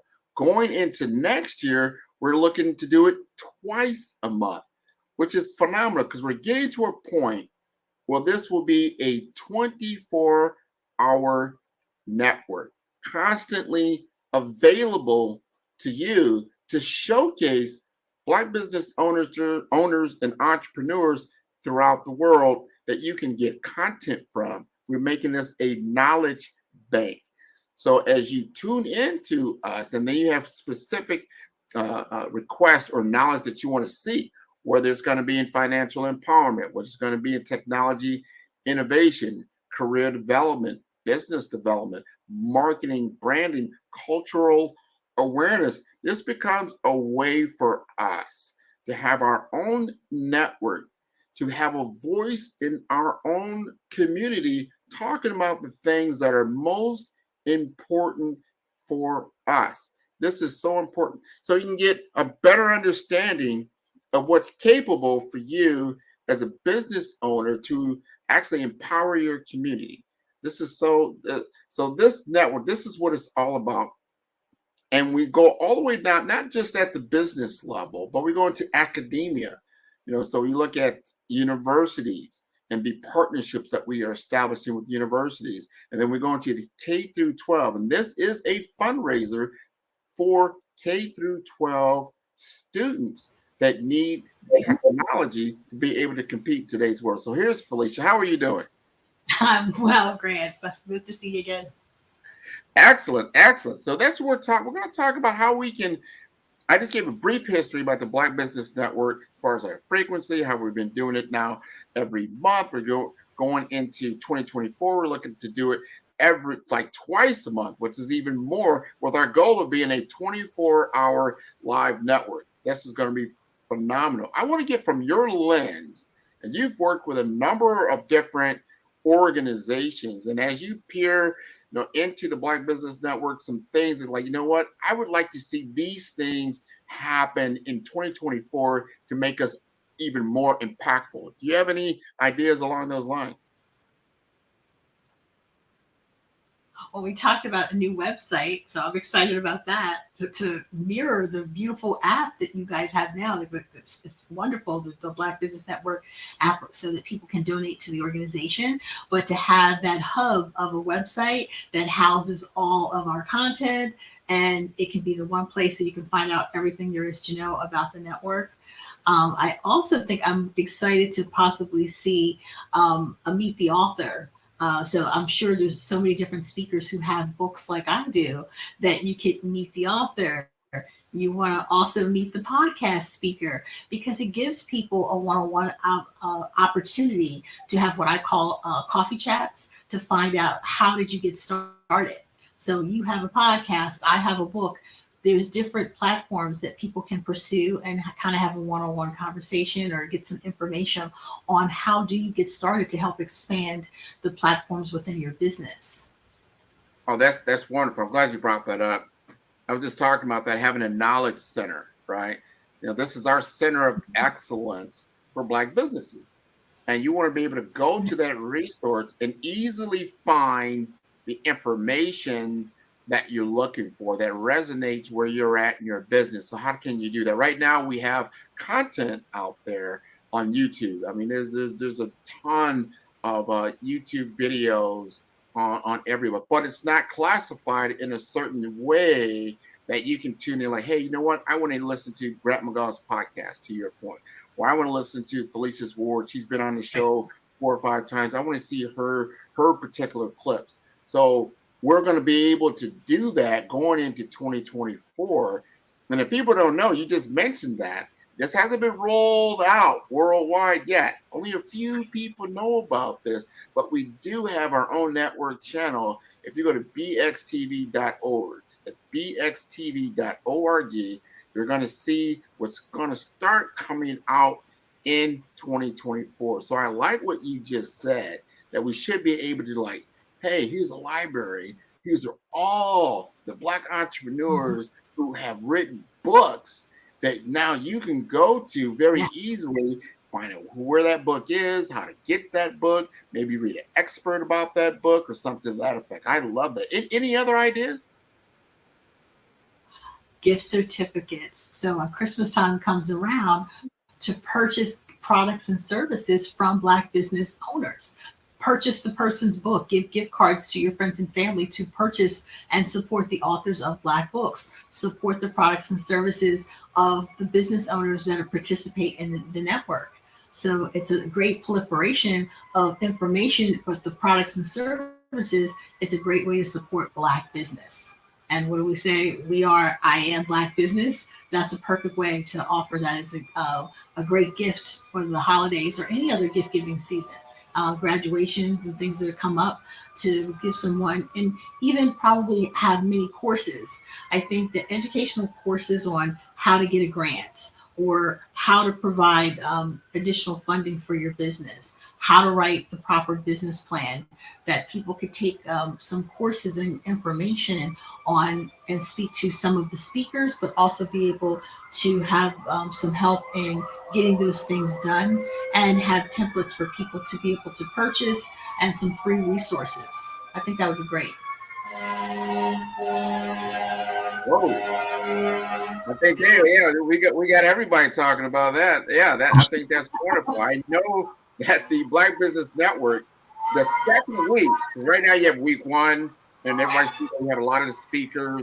Everybody comes out. There's a dedication for each day about what it's going to be about, whether it's marketing, it's about culture, it's about technology, those things. The second week will be dedicated to literacy. So that means those artists or those authors that are out there that have works, we're going to make sure that they're showcased, and we'll have people like me, like, on the podcast front out there as well. I think that's wonderful. This is a way to make it easily to access the type of content that you're looking for. I think this is going to be wonderful.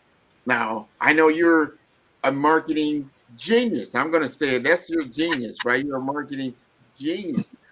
As you have perused and you look over how the network is put together, you mentioned that the website will be updated. That's one thing. What would you recommend for that website to make sure it has in its content, to make sure that it's at a state-of-the-art level?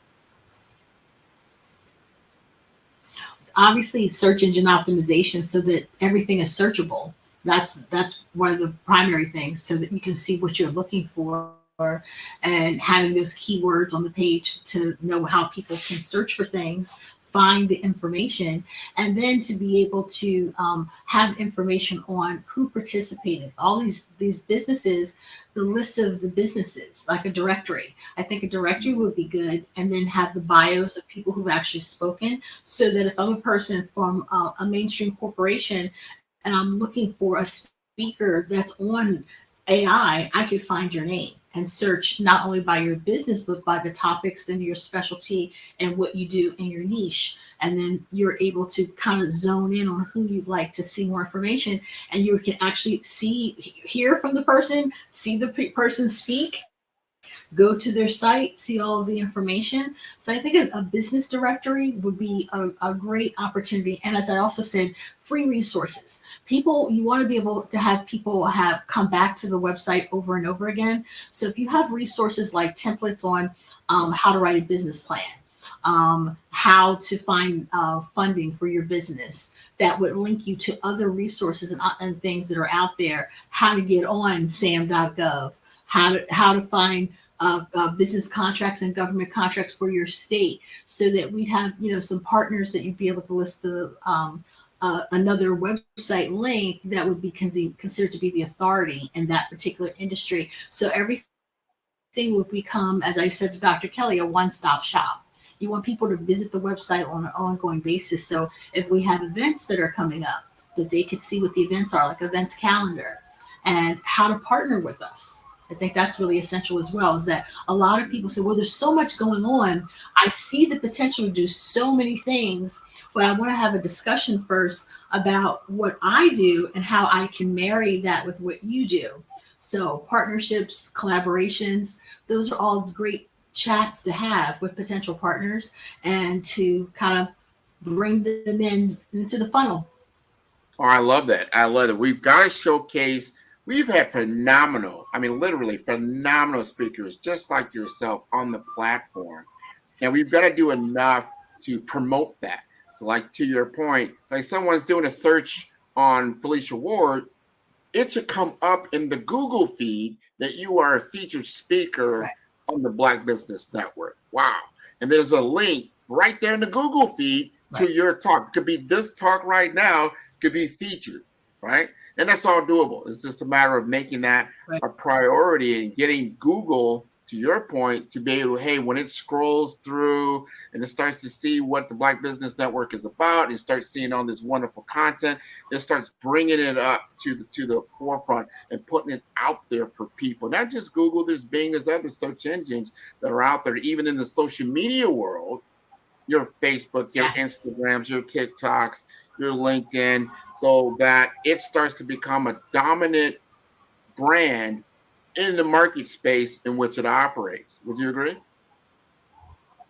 Definitely. And just think, by it being a one-stop shop, most people are not going to be inclined to go to, they're already at the Black Business Network, to go from your site to my site, and how many other additional sites would they have to go to find your content or my content, when they can actually see your profile right there and see links to what it is that you do and to find the information. So you're doing all of the search work for them, and they're able to find everything that they need, which makes people come back, because then we become a trusted resources of information. And that's the goal, to have people come back to us continually for things that are coming up.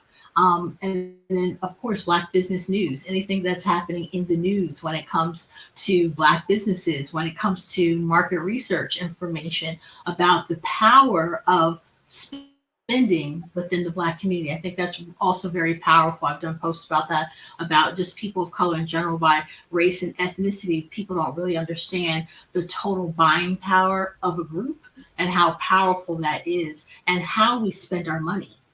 That's also really critical, so that there's data-driven information that's out there that you can use for your business that would be credible. Man, it's so important. $1.7 trillion, which is a lot of money, flows through just the Black community. I think when you factor in the Hispanic communities and the others, there's another $5 trillion. The U.S. economy is around 20 or 21. Yes. So that's a lot of money. And you put that on a worldwide scale, it makes you about, I think, as a top 10 country as far as GDP on the planet. So understanding our spending power and then having that power circulate continuously through the community is very, very powerful, very, very potent. So we've got to make sure, given the breadth and depth of the Black Business Network, to pull that together and have that one vehicle that they can go to. I'd like to see that happening, not just in the website format. As we all know now, we're going from two-dimensional websites to three-dimensional virtual worlds. And one of the great sponsors for the program, the Hello LLC and also STEM City, are already in what we call now the metaverse, these virtual worlds where they have content, where they have interaction, and you can get even more interaction with these worlds than you have on your 2D sites now. Right now, I think the average time a person spends on a website, it's around, I think it was like 3 to 7 seconds, not a lot of time. But those are what I call brochure sites. They're just going, getting quick information, then they're moving off. If you've got something there, to your point earlier about having information that really keeps them engaged. I know on my own website, I've rebranded it just recently in the last couple of weeks, in which I have all my podcasts right there on the site. So when you click on the podcast, instead of them, making them go to Apple, go to Google, or go to one of the other like Spotify, they can go right on my site, stay on my site, listen to the entire episode, and it's categorized by type or by speaker, so you can get that content. So I can see that happening in the Black Business Network, where they can go to that site, they can get great information. And to your point even earlier, I love it that he's like, you know what? Here are all the templates. Hey, I'm starting a business. How do I get started? Where am I doing business with the government? How do I get into SAM.gov? I know that there's a business, another business sponsor or part of the Carolinas, right? They come on every month and they tell us how to engage in the community as a Black business, and they have tons and tons of information. So we can then put that information right there on the site to make it accessible, easily accessible to viewers. I love that what the Carolinas do, because that community engagement piece is really key, and to show people that that is part of your business. A lot of people don't realize, oh, you know what, I'm going to not do the community engagement. I'm just going to focus on that. It's like, no, you have to start from the beginning. If you want your community to support you, you have to make that an integral part of your actual business plan as to what you're going to do. And I love what you said about the rebranding. I'm doing the exact same thing. I'm starting to build in all of the different master classes and things and try to categorize them to have them all in one spot, so that people don't have to do that search. And it increases the number of people who come and visit your site. So I'm excited to announce that I will be working on the Black Business Olympics website, so that it'll pair nicely with the app and everything else that's going on. So I'm excited to kind of dig in and to get started in that, and to look at it. I just think it's important to look at websites and things like that from the customer's perspective.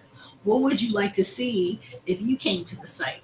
And so when you show people from soup to nuts, this is what you do to help build your business, and you have some frameworks available for people, and you have some information that people will come back and come back and come back. And that's the whole point. You want them to visit multiple times and be known as a great resource to your community.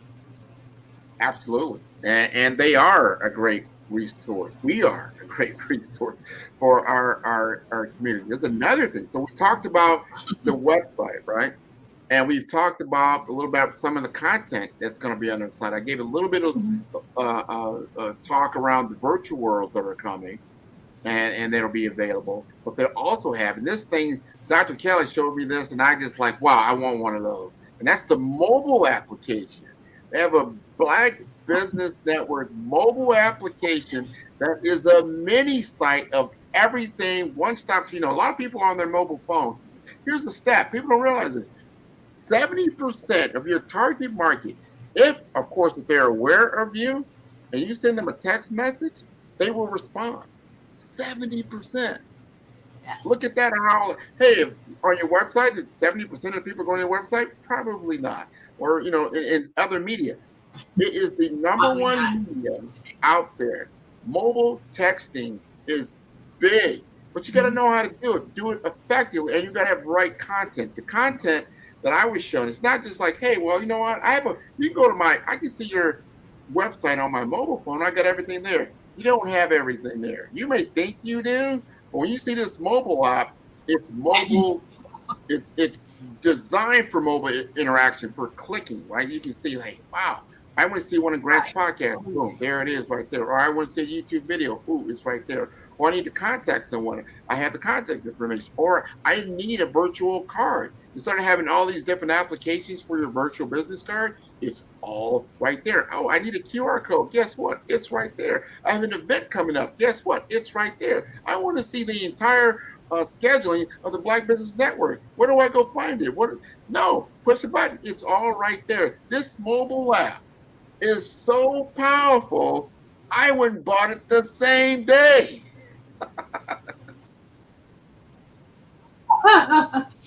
Well, I used it to donate, and I said, wow, what a beautiful, clean, really nice, clean interface.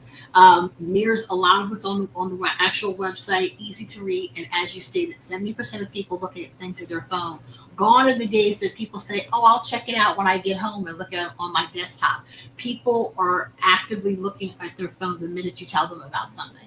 It's our computers are in our mini computer in your pocket. That's really what a website is, a mobile application. And the more that you're playing into that mobile application, the more people will use it. And the text messaging, that is what people prefer. A lot of people prefer the text messaging because you can either answer yes or no. You're telling them about a special. You're reminding them of a meeting or some upcoming event. They're more responsive to that because that is basically how people communicate nowadays, through text messaging. So email has a high, conversion rate as well. And of course you get to own those people's emails. But once you've established a relationship with someone and they've allowed you to have their phone number, as long as you don't abuse it, it has a high conversion rate as well. That people love seeing them valuable information and it's not as intrusive. 100%. Any kind of form of communication, just like if you were in front of somebody, there's certain etiquette that you have. You don't just go in someone's house and start running through all their cabinets and rooms and stuff like that. You won't do that, right? So think about that, like things that are natural. You don't just engage with somebody. I see this all the time. You engage with somebody and they just start throwing you all the stuff that they do in their business all in your lap. You're like, whoa, way too early. You don't know anything about this person. So be careful about spamming people. And there are laws and regulations around it. However, if you use the tool effectively and responsibly, it can be your best friend. Because just like we were talking about, when someone asked about, if I asked about Felicia's business and she has a mobile app, I can easily send them not just their business card, but the mobile app. It has everything about Felicia's business, not just her contact information. And then I'm not asking them to go to a website and go to some other stuff. No, it's all in one. And that's beautiful. I'm going to change the conversation just a little bit because everybody knows AI is king right now. AI, artificial intelligence, I would say generative AI, things like that is taking the marketing world and turned it upside down. Or I would say it's amplified the capabilities of marketing. How would you suggest the Black Business Network operate in the AI economy? Well, obviously we talked about being responsive to your customers and your ideal clients. When you can automate any portion of your business to provide them basic information, a chat bot to where do I go on the site if I'm looking for XYZ, being able to have that conversation without having a conversation directly and showing them. Also using AI to find out who the person is and what is it they like about the site, where you can have heat maps and things like that to find out what pages do people visit the most.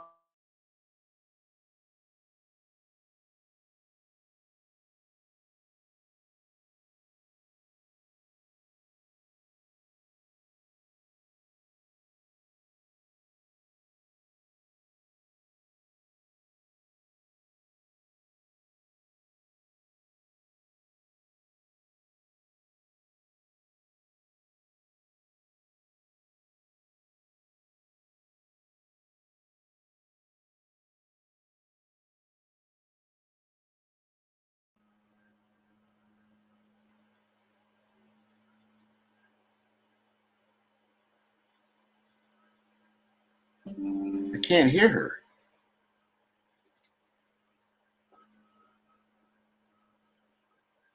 Okay, I want to make sure that we could hear her. It seemed like we lost some audio for some odd reason. However, I wanted to clarify and make sure that the Olympic site that'll be on TV will be streaming, and that'll be for Black business only as a membership. So there will be a membership and a subscription in 2024 as a hub that it's not on there now. They're going to have their own CRM that's going to be a part of that. And these are some of the ways that they'll be able to utilize AI going forward. Email automation, that is so big in knowing how to market. And not just, it's one thing having the technology, but you have to have the correct messaging. And that is understanding the audience. It's just like if I were in another country and I began speaking English and they spoke only Spanish, I'm going to have trouble communicating with them. We need to understand our audience and what they're hearing, not just what we're saying. We obviously know our business probably very well, but we may not know how they view our business from their lens, and usually it's from an application standpoint. How can I utilize the Black Business Network, the Black Business Olympics, and all these different companies that are there to my advantage? I need to hear what that looks like. What are the applications? So the Black Business Network is making that much easier as we go forward. to communicate with a lot of different people, and they'll want to then opt in as a business owner, or more even specifically, as a sponsor. Remember, this is a fundraiser for our children to get access to technology, to get access to capital. I don't want to hear about someone that's interested in going to college and like, wow, you know what, I wish I could go to college, but finance is a barrier. We need to be able to mitigate that with the resources that we have. If we have all these Black businesses throughout the world donating and also getting sponsorship through all the different connections, now we've created an ethos and an ecosystem that allows our children to have access to education and access to resources to then being able to better the community in the long term and obviously in the short term as well. So as you start looking at this holistically and try to get an understanding of where we're going with the Black Business Network, it'll become clearer and clearer that this becomes an engine for us to move forward as a community, economically, as well as technologically, right? And as a culture, so that the culture of itself benefits and everybody benefits, not just one person or just a few people. No, everyone has an opportunity to participate in the Black Business Network. And they're like, what? You know what?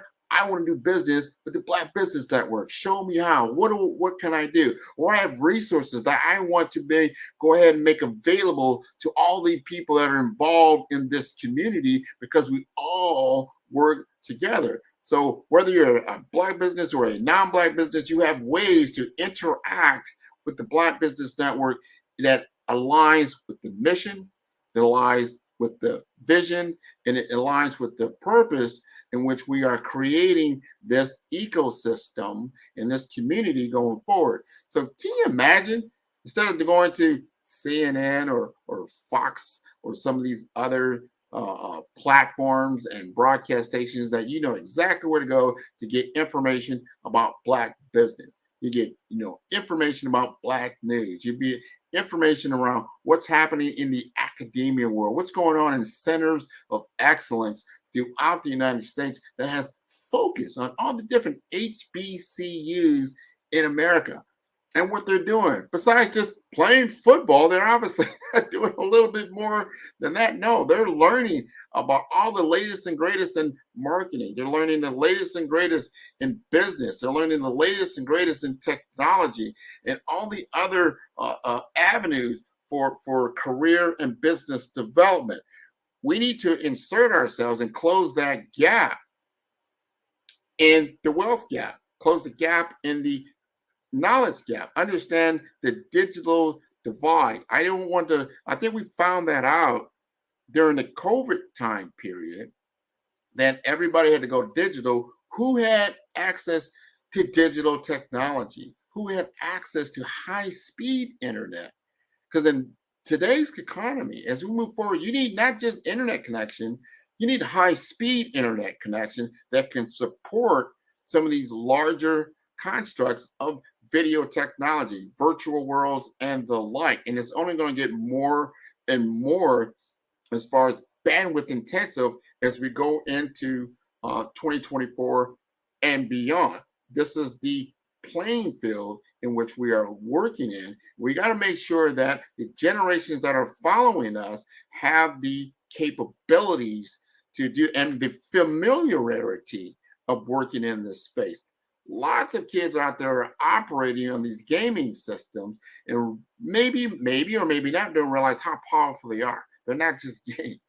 They're not just games. They are sophisticated computer systems operating very, very, very powerful technology. If you've never heard of a CPU, all right, that's a central processing unit. And you have GPU, right? That's a graphic interface. Those graphic cards are very powerful. That actually was making quantum computing something a relevance, as well as all these other techs that are coming along. those chips are already in these gaming engines. So if you're operating or you understand Roblox or you understand Unity and you see these digital worlds that are already created, you can create them. That's the message I'm getting to. You can create them. Your kids can create them. So when they open up those gifts in a couple of days and you realize, hey, I might have got you the latest Fortnite or the latest other, more popular games, help them understand that they can make games themselves. There are tutorials inside of those games that they can go ahead and engage with so they can make their own game. They can go to many, many resources out there now on YouTube and some of these other social media platforms that they're probably aware of, you may not be aware of. They can go out there and understand how to create these games and how to gamify. Gamification is a big economy right now. I think it's probably in the billions, if not trillions of dollars. There are esports now where before, like, hey, my kid is playing the games all the time. You can get a scholarship to go on to some of these platforms and move forward. So this is a big, big, big thing. We're getting to the end of this hour. You cannot wait and see what's going to come out in 2024 on the Black Business Network. It is going to be something to see. So if you have seen things that we've done here in the past, you're going to love where we are going. Now, I'm going to remind everybody again, the Black Business Expo's mission is to raise funds for high school seniors going to college or K through 12 entrepreneurs. This expo is a fundraiser for students. You may go to www.blackbusinessexpousa.com to donate to the scholarship fund or use the Cash App that's on the screen below, and that is $BBXUSA. Our goal is to give laptops and up to $5,000 to 10 students. Students can register online at www.blackbusinessexpousa.com. Every dollar counts. So you want to remind you to donate to the scholarship fund. We'd like to thank our Black Business Expo USA sponsors for December 2023. They include NC100, Moody Capital Partners, Suede Soul, Lotus Crochet Coaching and Training, the Hello LLC, Carolina, Virginia Minority Supplier Development Council, Step Management, 5-Star BDM, BHS and Associates, Margin McLean Foundation Incorporated, Genius is Common, Earth Essentials, Milani Shani Global, Executive Woman Success Institute, The Quality Coaching Company, Superwoman Business Services, Creative Force Studios, Lee Entertainment, Artistic App Design, Black Business Expo USA. Genius is Common. Now see you on the other side.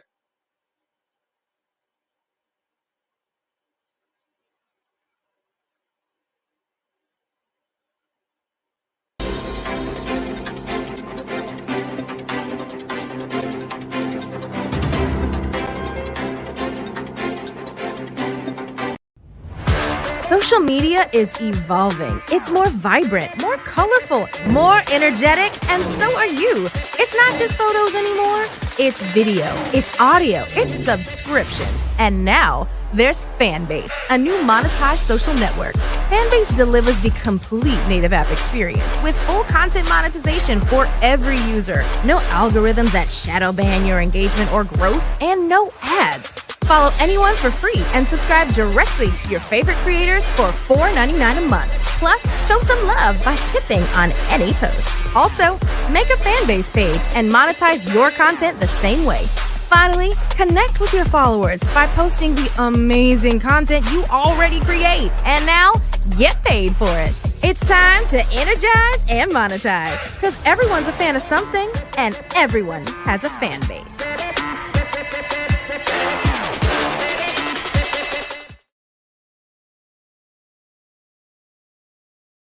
Sometimes you got to hear the news from the Black perspective, and more specifically, Black publishers. And that's exactly why you have to download the Hey Tie app, the largest mobile app delivering breaking news, videos, and podcasts from 200 of your favorite Black publishers. Yes, 200 Black publishers delivering news as it happens, literally all in one app. Go to HAYTI.com or download the app in the Google Play Store or Apple App Store. It's completely free, along with information that you can trust, so go check them out.